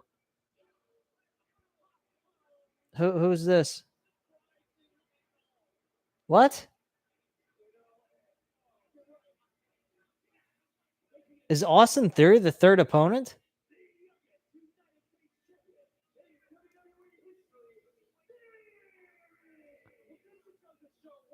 What the hell? Wait, they just had the champion be the third person to face Bobby Lashley?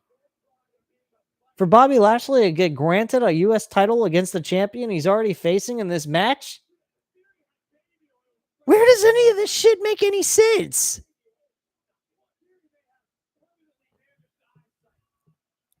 Symphony M says it's 4 a.m. where I'm at.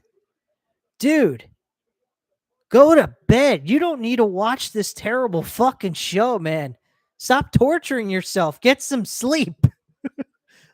I appreciate you tuning in with me, but damn, man, 4 a.m.?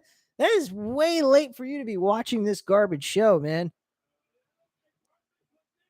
I swear, man, if I was you, I'd be in bed right now. I wouldn't be watching this crap. Oh my God. This is pathetic. This is pathetic. He's going to try to hit his finisher. Nope, he counters with a roll-up. He wins with a roll-up. Oh my God. He wins with a fucking roll-up against Austin Theory, like as if he needed to do that. Oh my gosh. Now he gets a match against Austin Theory at the Money in the Bank, and Austin Theory already lost in a singles competition. Brilliant. It's just brilliant.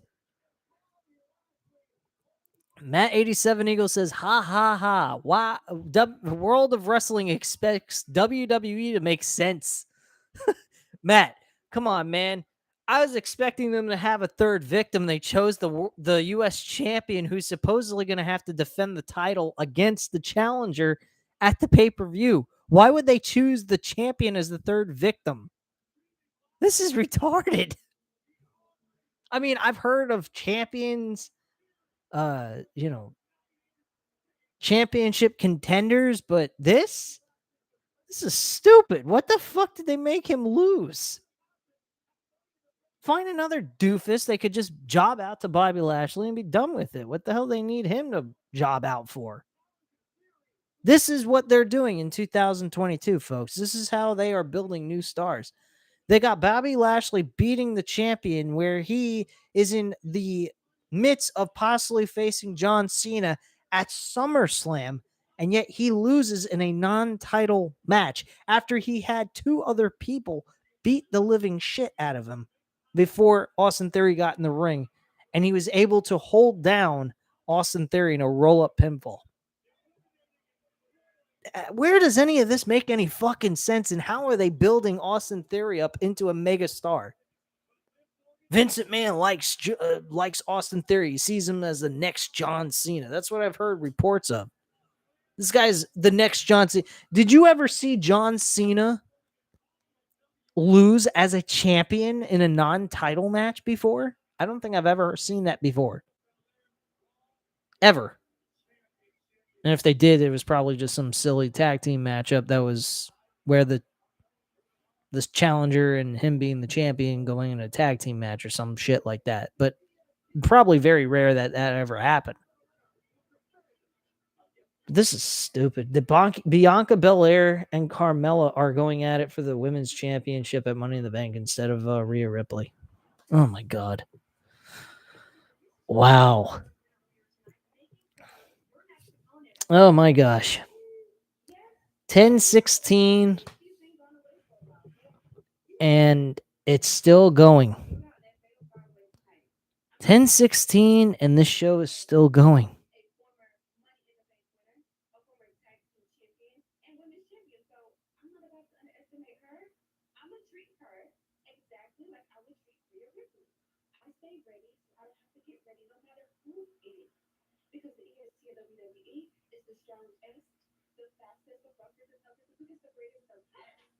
And you're down on your ass by Carmella. Have a nice day, Bianca.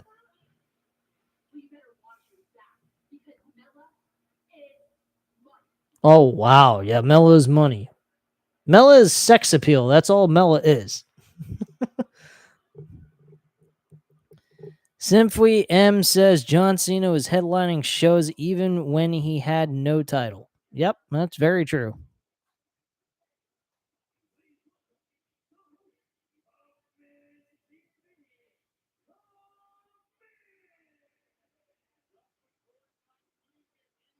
Now we got The Miz. Oh my God. I don't believe this. This show sucks. They got The Miz interviewing AJ Styles. For what? They're going to have AJ Styles and The Miz have a rival built up for a 2-week build for fucking Money in the Bank? This is ridiculous. You know, if I wasn't doing this live stream, I would have turned this off a long time ago. This is fucking pathetic. Holy shit, man. How much more can you like, literally, this is like mind torturing, man. Literally torturing. Symphony Wee M says that, yeah, everyone on Miz TV ends up facing him somehow. Yeah, I don't watch the show on a weekly basis, and I know that for a fact. It's very formulaic bullshit that we get on a regular basis from WWE. No doubt about it. I don't know, man. I don't know how much more I can bear with this, but honestly, I think we're about to close up shop here. I'm going to see how they do this with the whatchamacallit, Miz and AJ Styles, see if they get anything new or interesting about it. But honestly, I think after this segment, I'm closing up shop here.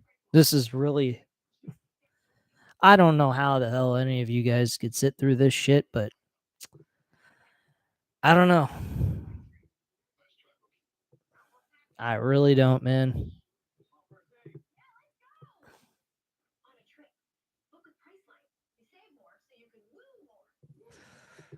Matt 87 Eagle, bro, you're right. Why the fuck did I do this to myself?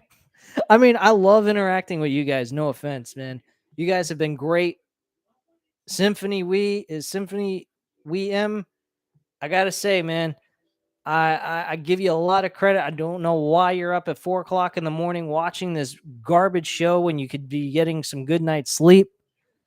But you're torturing yourself worse than I am. At least it's only like 10 o'clock here in the United States. So a lot of credit to you, man. I don't know if you work night shifts or what have you, but dude, man, you are amazing. You deserve to have an MVP award in the chat. So, bottom line, you deserve an MVP for Watcher of the Night, man. To be up at 4:00 in the morning, holy shit.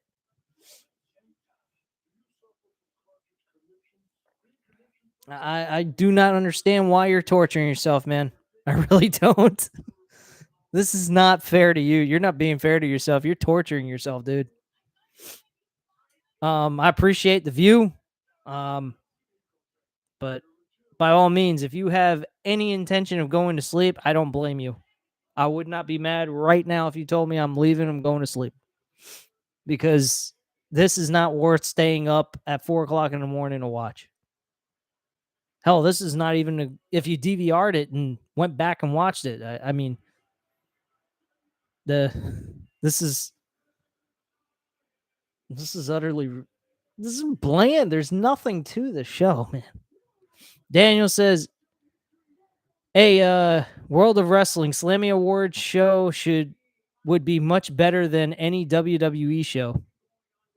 Probably so. Back in the 90s, like in 1996, leading to WrestleMania 12 with Shawn Michaels and Bret Hart, that was really good.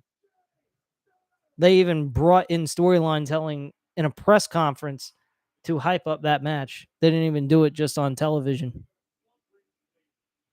All right, the phenomenal AJ Styles is coming out. Yep, I think after this segment, we're done here. Because I just can't go anymore. This to me is just mind-numbingly torture. And I'm not even making money off of this shit. Can you believe this? I'm doing a live fucking freebie reaction video with you guys, live and in color. And I'm not even getting paid for this shit. I think Vince McMahon should pay me. Really. I think Vince McMahon should come to my house, give me $100,000 check and a big check and give it to me. Because seriously, he should be paying us to watch his crap because this is fucking garbage beyond belief. How he's making this money is beyond me. But there's less people showing up to these crowds. I mean, this crowd here is kind of blacked out. I mean, they do have a lot of seats filled up, but as you look further up in the arena, you can't see anybody, which means it's probably taped off or something. Or there's very few people there.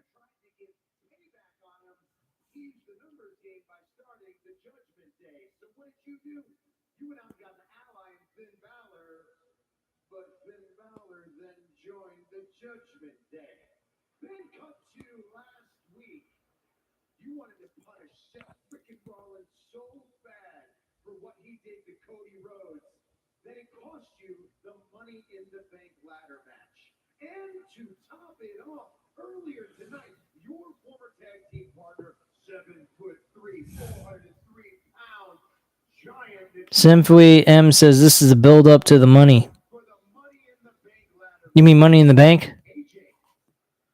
Oh my God, if they do a singles match between these two and just a grudge match, that's ridiculous. For AJ Styles, come on.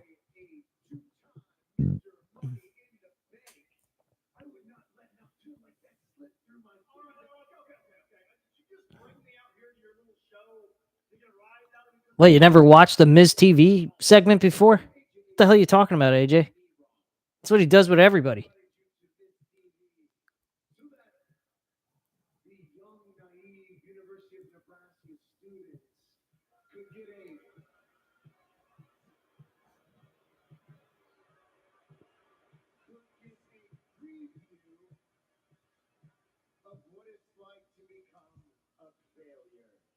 Yeah, okay. And you're a success story, huh? Sure. Right, you're a success story. You're Jello wrestling. You're bubblegum wrestling, dude. Is what Miz is. Symphony M says a build up this channel making money. We all have to start somewhere. Oh.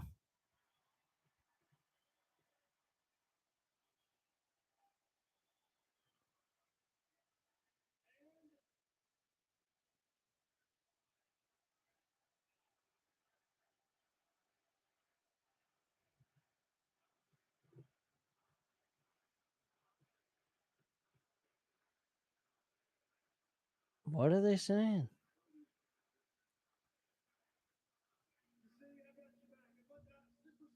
Oh, they got his back.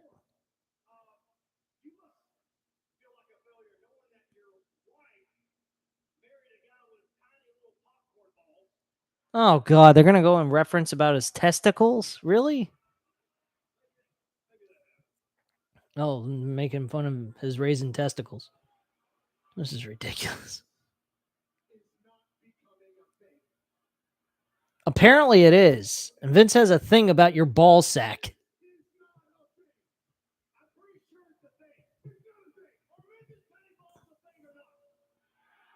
My God, he's asking the crowd if his testicles is a thing or not. Symphony M says a new niche in wrestling, torture watch-alongs. I'm not doing this ever again. I'm sorry, Symphony M. I'm live on Tuesday nights at 8:30 p.m. So if you want to show up or comment in the chat, comment in the comment section down below after the video is up and you're able to watch it at your normal time and comment with me, I'll definitely answer you back. But I am never doing this live again. This is terrible. A perfect family. There's no such thing as a perfect family, asshole.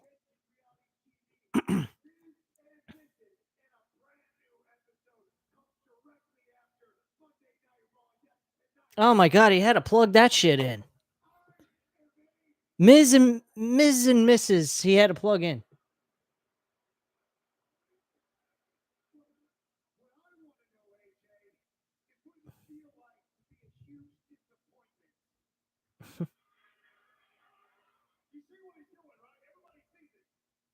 He was deflects about responding to his balls.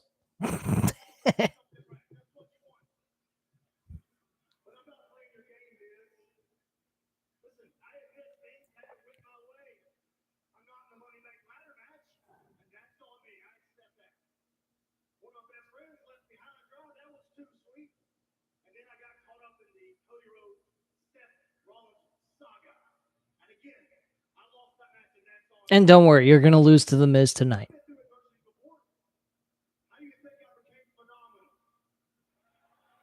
You left the company that was treating you like shit, like WWE's doing right now, so leave this company. You did it with TNA.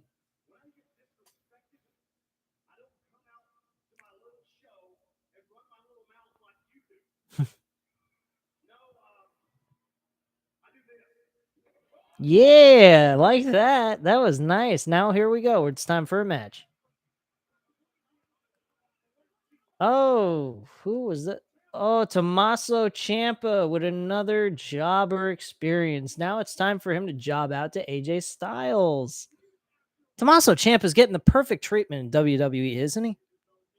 No entrance, no nothing. I heard they changed his entrance from NXT to this new main roster type entrance. I'm sure now we're going to have Tommaso Ciampa and AJ Styles. And by the way, they just call him Ciampa now.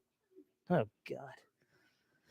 Anyway, Daniel says you should watch AEW live and do a live watch along. Yeah, I'm thinking about doing that at some point. I may do that. It may save me the trouble of having to go ahead and doing a review immediately after. I usually only do the reviews for about 40 minutes. That's my average, between 20 to 40 minutes when I do a review of the video in a video format. By the way, we will not be having Random Wrestling Talk. This is Random Wrestling Talk, episode 23. So that is our episode for this week.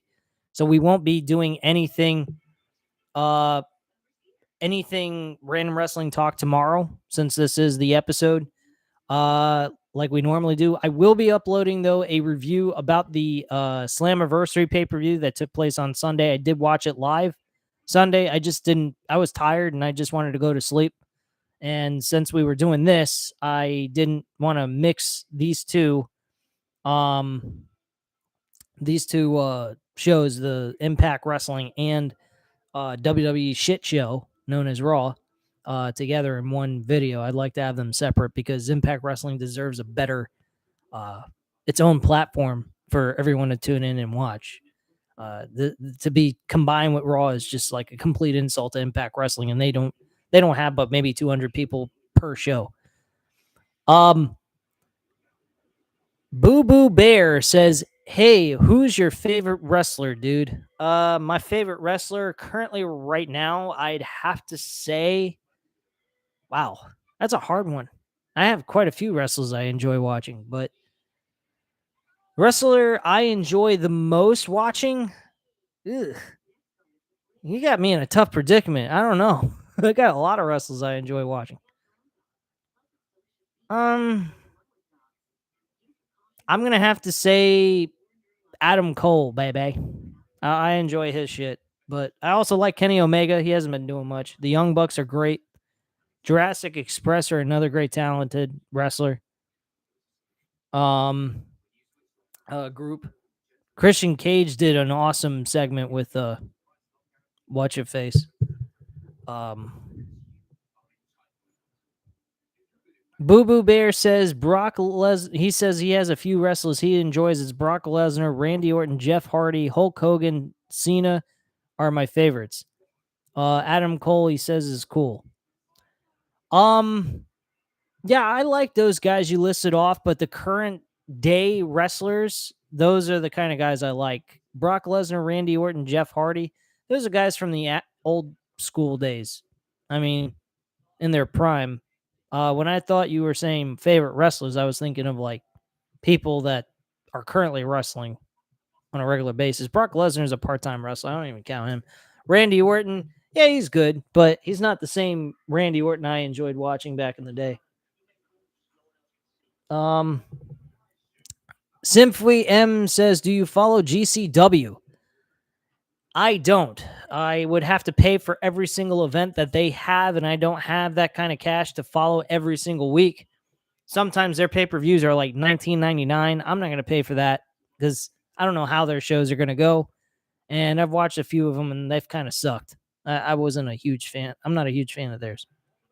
So AJ Styles, Ciampa one-on-one. So AJ Styles is going to make Ciampa suffer another loss. Unbelievable. I guess you guys could say I'm a glutton for punishment. But, hey, it is what it is. I'll take it for what it is at this point. If I'm getting subs out of this by sitting here and watching this show, and there's people after the show is off the air and they want to tune in and they like it and they're new and they want to subscribe, man, I appreciate it. I want to try to help this channel get bigger. I've been kind of stagnant and just staying with the same amount of subs, 279, trying to boost it up a little bit more, but channel's not growing as much as it was before. I was getting a couple of subs every single week. Now I'm getting like barely nothing.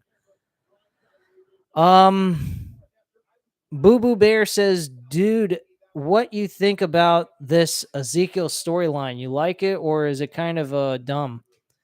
It's a mixture of two different things. I think it's kind of dumb. I think it's kind of cool. I like the idea of them putting Elias and Ezekiel together in the same image. It kind of made it look like it was real, but I know for a fact it's not. And Ciampa's apparently on the attack on AJ Styles. Like, this is nothing important to me at all. But yeah, it's kind of dumb too, because Kevin Owens is made to look like a dope. So it's kind of a mixture of both. Daniel says WWE sucks, AEW for life. A daily reminder for sure. Yep, I've been saying that for a long time since they started. For 3 years, I've been saying AEW for life. Alex Quatoyo, I believe is how you pronounce your last name.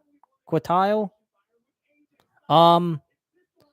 Evening, sir. He says, expand to all platforms daily to promote your channel. Plus, you got to fill your description box with hashtags and stuff that the algorithm can see.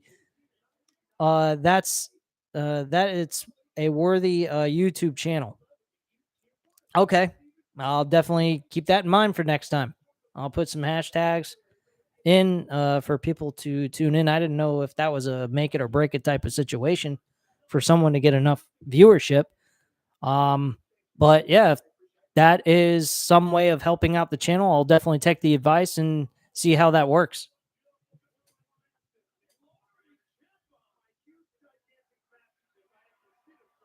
I mean, I just pump out videos and try to give you guys the best entertainment possible. I know I'm not the best talker in the world, but I know what I'm talking about when it comes to wrestling. And that's the important part. It's not about how I sound on the mic.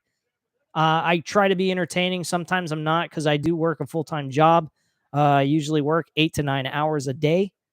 And when I get done with work, I sometimes get extremely tired.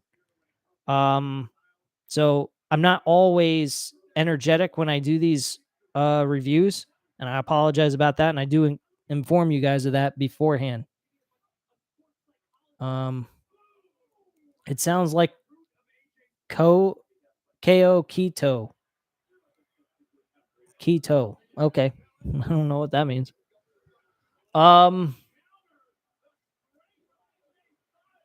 AJ Styles just countered Ciampa, and Styles looks like he's trying to get an advantage here. This is the longest fucking show I have ever encountered. This is mind torture, man. Like, when does this end? I feel like a kid in the backseat of a car going, are we there yet?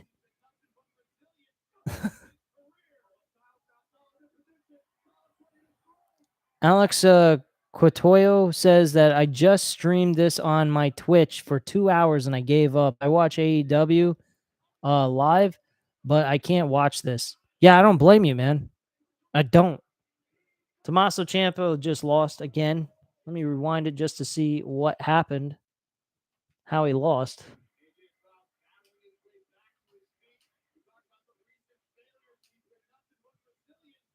Hit him with a forearm, and then I'm assuming, yeah, he's going for the phenomenal forearm with the jump off the top rope type of deal. Yep, there it is. Hits him in the face or chest, whatever, and he wins. Tommaso Ciampa suffers another loss. Ciampa's a fucking jobber in WWE. I cannot believe this. This guy was one of the greatest NXT world champions in NXT, and now he's just a fucking jobber for everybody in WWE's main roster. This is ridiculous. This is fucking ridiculous.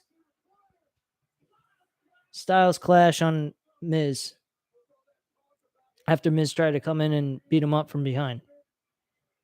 Unfucking believable. And he just took Miz's glasses and is posing in the ring with the glasses on his face. This is pathetic.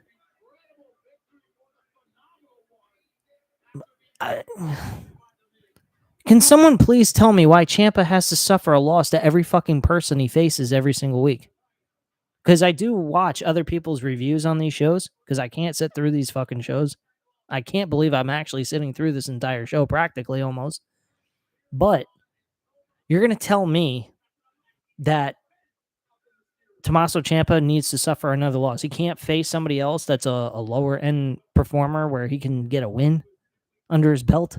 He's lost every fucking week to everybody. Boo Boo Bear says a lot of people that were cool a few years back are now jobbers. Yeah, I know. I know the deal on that. I see it every single week. Or hear it every single week. Veer Mahan, a guy they had advertised to finally show up on Raw, and it took them almost a year to do that with nonstop vignettes every single week, almost. He's gruesome. They're doing an interview on top of the stage, kind of like what they used to do back in the day with, I believe, Jesse the Body Ventura and Gorilla Monsoon. I think Gorilla Monsoon did interviews on the top of the stage. He loves Carnage. It sounds like Vince talking.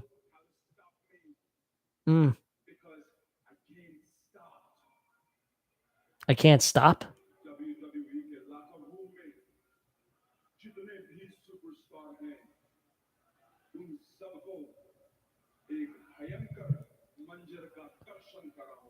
What? I feel like I'm Steve Austin right now. What? You will not be stopped ever speaking a foreign language no one can understand in the United States.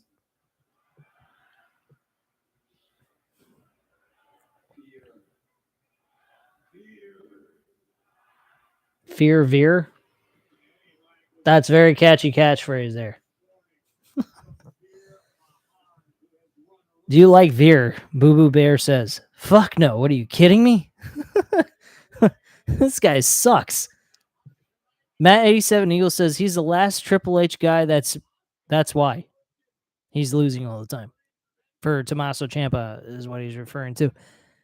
Matt, I think anybody from NXT that comes up from WWE, from Vince's version of this is going to suffer as well. I don't think anybody's getting over. Ever. This guy, Veer Mahan, he ain't Triple H's little project that Triple H worked on. This is Vince, and Vince can't even get him over. He doesn't care about anybody getting over. This show is dead, folks. Count on this. I am the YouTuber I'm Notre Dame of YouTube, folks.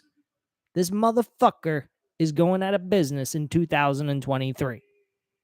I am predicting 2023 WWE will not be in the hands of Vince McMahon because it will be sold to somebody. It won't go to Stephanie. It won't go to Triple H. It won't go to nobody in his family. It will be going off to someone else who has no idea what the fuck to do with it. And it will be dead. Matt 87 Eagle says Ciampa is treated like garbage because he bled black and gold. I don't care where the fuck he came from. You got a guy on television, use him correctly. Build him up. They're not even building up Austin Theory correctly. They're not building anybody up. They're not building Veer Mahan. They're not building anyone. Everyone is dead. AJ Styles is dead. He's not an NXT project. He was a highly, high-ended performer who was a main eventer. And now he's just mid-card hell. He's a fucking joke. I wish he'd go back to TNA, Impact Wrestling. I think they'd treat him better. He probably helped the company out anyway and get them back on their feet. That's just a long shot guess, but maybe. Who knows? Daniel says, I hope WWE gets shut down for good next year. Yeah, me too. I mean, I'd like to see them improve and get better, but not in the hands of this fuck. This guy, Vince McMahon, it doesn't matter if he's the chairman of the board or not or anything. As long as he's in creative, we're screwed as viewers. We're not going to get anything out of this. We're just going to get the middle finger and told to go fuck ourselves, expecting anything good to happen. Rachel Buck, she says the two women that are going to go into the women's Money in the Bank are going to be Charlotte and Bayley because Charlotte will want to face Ronda and Bayley.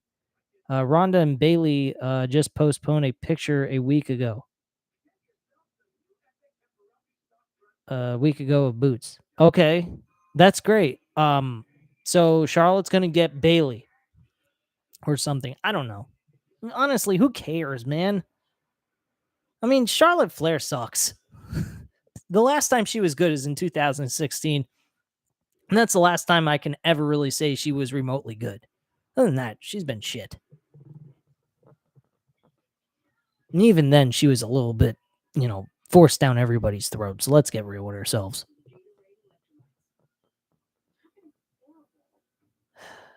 I can't believe I'm actually sitting through this, but hey, it's 10:45. It's 15 minutes left. I might as well watch the rest of it. Oh, shit. I can't wait to hear what JD has to say because I know damn well he ain't going to be nice about this damn show. This was fucking pathetic. Not a damn thing remotely entertaining except for maybe Ezekiel and Elias segment. And even that was a little bit dumb with Kevin Owens acting like a dumbass. Getting all super excited and angry over what's going on and that he's a liar and he's really one and the same. And come on, man. Just move on, would you? What do you got to continue to drag out this storyline that's leading nowhere? It's like a fucking mouse inside of a Ferris wheel going nowhere. Like, come on, man. You're just going and going and going, but you're not getting anywhere. Give me a break.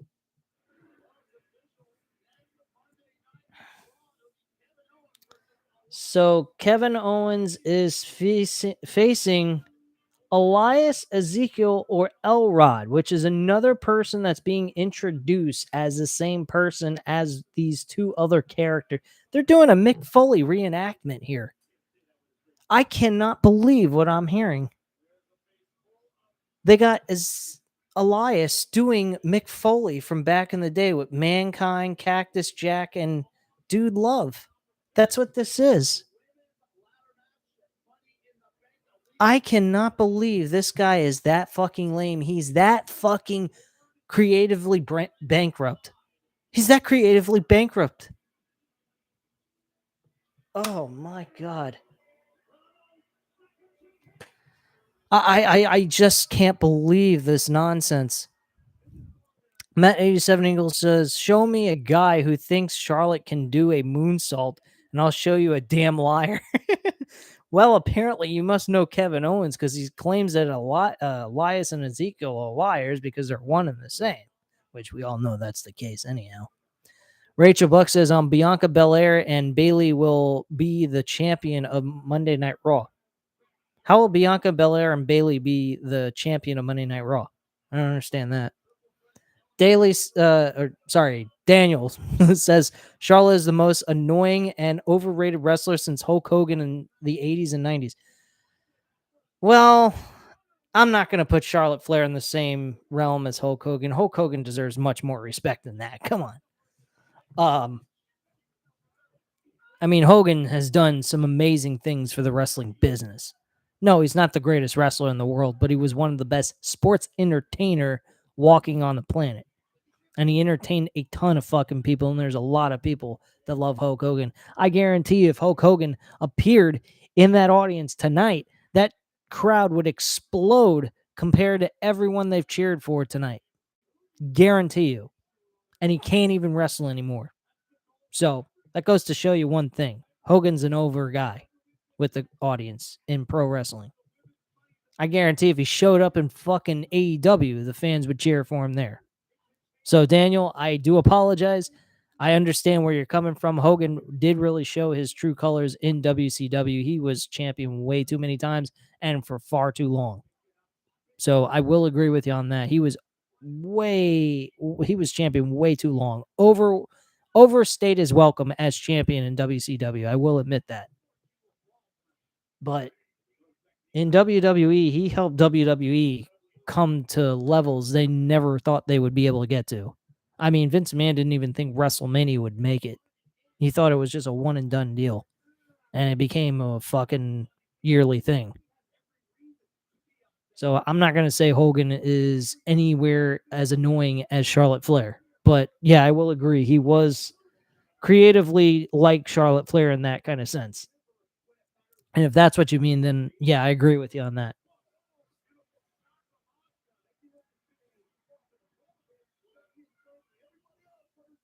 So the main event is Bianca Belair and Asuka, which apparently they've decided finally to give them a longer stay in the middle of the ring, more airtime, and give them about 15 minutes because they started around 10:45. They started doing the entrances and then started, I think, around 10:46, 10:47. Fuck this.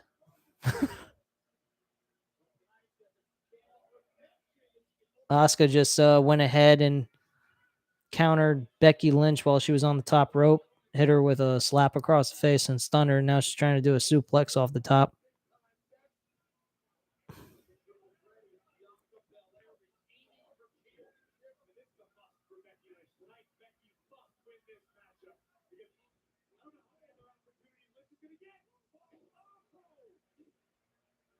She just kneed her in the face, knee dropped her, and now she went for a pinfall. Becky kicked out. There's not much taking place in this match. It's really a flat ass match, very slow, methodical type of match. Rachel Buck says, got to read what I said before. I said see Bayley winning Money in the Bank and cashing it in on Belair at Money in the Bank. Well, if that happens, I'm okay with that idea.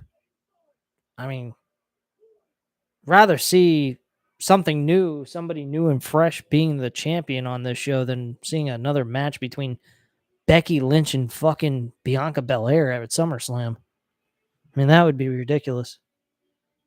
Now, if we got Bayley as the face champion, as the Hugger Bayley, or at least a different face Bayley versus Becky Lynch, I guess I'd be okay with that. But even that, I don't want to see Becky Lynch face for the title again. She's faced off for that championship enough.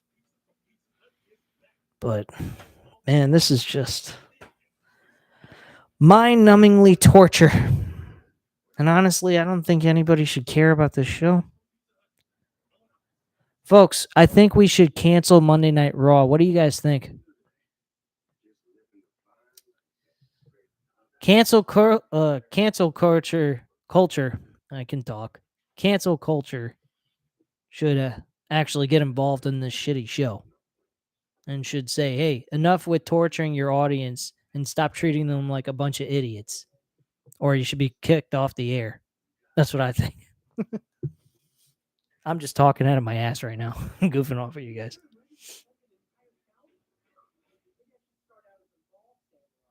Oh, God. This is the worst part about this show. You know, if you watch this show recorded, DVR it, and then just fast forward through commercials, the show goes by so quicker. It goes really quick. Doesn't feel as bad, but it's still shit, no matter what you do. But I mean, without the commercials, it doesn't feel as bad as it is watching it live. Sonic. Has anyone ever eaten at Sonic? I've never have. Daniel says, hashtag WWE Raw canceled for good. Man, Daniel, don't hold anything back now. We couldn't tell you hated Monday Night Raw, bro. Rachel Buck says, reason why I choose Bailey is because she posted a picture on Twitter of her boots because I think she's ready to go, and I think Bailey's going to be the surprise to be put into the Money in the Bank match. Yeah, you might be right. I mean, I'm totally cool with it, like I said, but I do not want to see Becky Lynch. I don't want to see Bianca Belair competing for the Raw Championship for the women. I want to see something different. I mean, shit, I'm not a huge Alexa Bliss fan, but I'd even go for Alexa Bliss versus Bailey at this point. Oh, wait, they've already had that match before. In 2017, they had that match. No Bailey and Alexa Bliss. That's already been done. Forget it. Never mind. Scratch that. I mean, this is how bad I can't even remember all the shit they've done because these shows are so uneventful and they're not even memorable stuff. I just kind of remember it because I'm like a walking wrestling encyclopedia. At least from the stuff that I actually watched. Stuff before I was born, I have no fucking idea. So don't ask me questions from the 80s and the 70s. Maybe the early 90s, but even then, that's a little bit kind of questionable because by the time I was able to comprehend everything and actually remember stuff was around when I was 3 or 4 years old. And I don't even remember half the shit of wrestling back then. Around 5 years old, that's when I started remembering a lot of stuff. And that's when I actually watched wrestling from a week-to-week basis. So Asuka, we get back on the air, and Asuka's got an advantage here in momentum. She rolls her up for a fruit roll-up, is what I like to call it. Same with BC. I love when BC says the roll-up pinfalls are fruit roll-ups. I love that catchphrase that he made up. Fucking perfect. You know what'd be great? It would be fucking great if we actually saw the audience throwing food in the ring like they used to do back in the WCW days when NWO used to succeed at something at the end of the show on a Nitro. I used to love watching that shit. I think it would be great if fans were so peeved off of Vince's show they threw food in the middle of the ring. I think that would be awesome. Just to show the displeasure about how horrible the show was. Rachel Buck states, and I heard Ronda wants to go back to MMA, so it looks like when she loses her title, she's not coming back to WWE. What, so she can get her ass kicked for real? Again? Okay, well, if that's what she wants to do and use her face as a battering ram, by all means, go for it. I don't care. Daniel says this company could end up in hell seeing Satan. Oh, wait. They already have him named Vince McMahon. Yeah, when I look at Vince, I see Satan himself in the flesh. I'm dead serious. I think that guy is from the pit of hell. But thankfully, he's aging, getting old. He's not staying the same age. He's not staying young or anything. He's getting old, and he looks like he's decrepit and ready to pass out on the fucking floor. I mean, this guy is totally incapable of even functioning at this point. I don't even know how the hell he's writing a fucking script for a week-to-week television show. I really don't. And how he has the rights to approve anything is beyond me because he can't seem to get anything right. It just seems like he's sabotaging this shit on purpose, if anything else. And if it's legitimately him actually putting effort into this, is the worst effort I've seen from any promoter in wrestling history. This is god-awful terrible.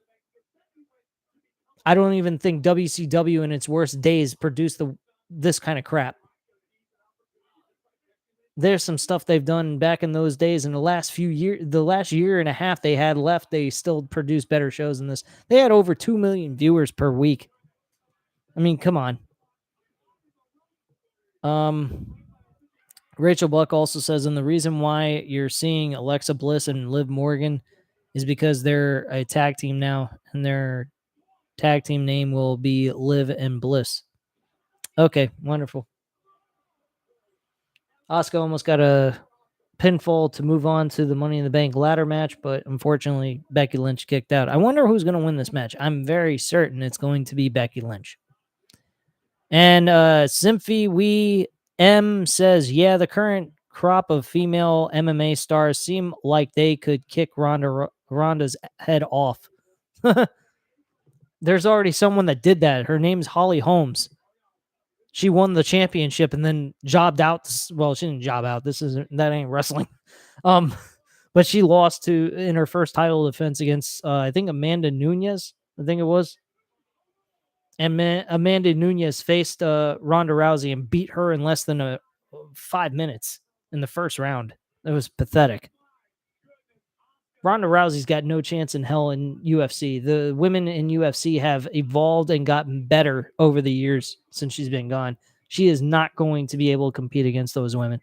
She's going to be wasting her time, and the only thing she's going to get from it is a big payday. Oh, Symphy M says that Amanda Nunes was the one that dethroned Holly Holmes. Currently, right now, they're both brawling in the ring. Fist fight back and forth, technically. This match has not been that bad, but, I mean, it's been done. And their first match went less than 5 minutes. I mean, it's sad. These two women should have... Well, actually, no, that was Bianca Belair and Sasha Banks. Or not Sasha Banks, and Asuka. Holy shit, Asuka won. Wow, Vince actually did something tonight that was mind-boggling. Becky Lynch did not win and move on to the Money in the Bank ladder match. Asuka wins. She kicked her in the head and pinned her 1, 2, 3, and she won. Unfucking believable. Holy shit. Oh my god, I can say one good thing happened on this show. Asuka actually got to advance to the Money in the Bank ladder match. Is she going to win? Of course not. She ain't going to win shit. She should, but she won't. Matt 87 Eagle says, is the show yet for good? Is the show over for goodness sake? Yeah, it's officially over. Asuka deserves the win, Daniel says. I agree. Becky Lynch, thankfully, she's having a temper tantrum, going nuts. And she's on a losing streak, and thank you, God, that's the case, because I'm over Becky Lynch and her stupid run as a heel. It sucks. I'm actually over Becky Lynch, period. I don't even care for her as a face or a heel. She can take her hobbitses and her precious title that she so wants so badly and desires, like some evil witch from hell, and go peddle her papers elsewhere. Anyway, guys, that's the end of the show. Thank God I made it all the way through this. I deserve a fucking $100,000 to sit here and watch this show for 3 hours. This was fucking torture. Anyway, guys, I thank you very much for tuning in with me. If you guys stuck all the way through for 3 hours straight, I appreciate it. And I hope you enjoyed the show. I know that the show itself, the actual Raw show, was terrible, but I hope I was actually entertaining for you guys. And if you guys did like this show, hit the like button. I see that I have 5 likes. I appreciate you guys for hitting the like button. But for any of the people that catch this afterwards, smash that like button, elbow drop that bitch. And I'll tell you what, guys, it was a lot of fun, but I will never, ever, ever do a live watch along of Monday Night Raw ever again. Way too much. Way fucking too much. But there's a few other comments. I will answer them. Simply M says, it's been great. I enjoyed having you here.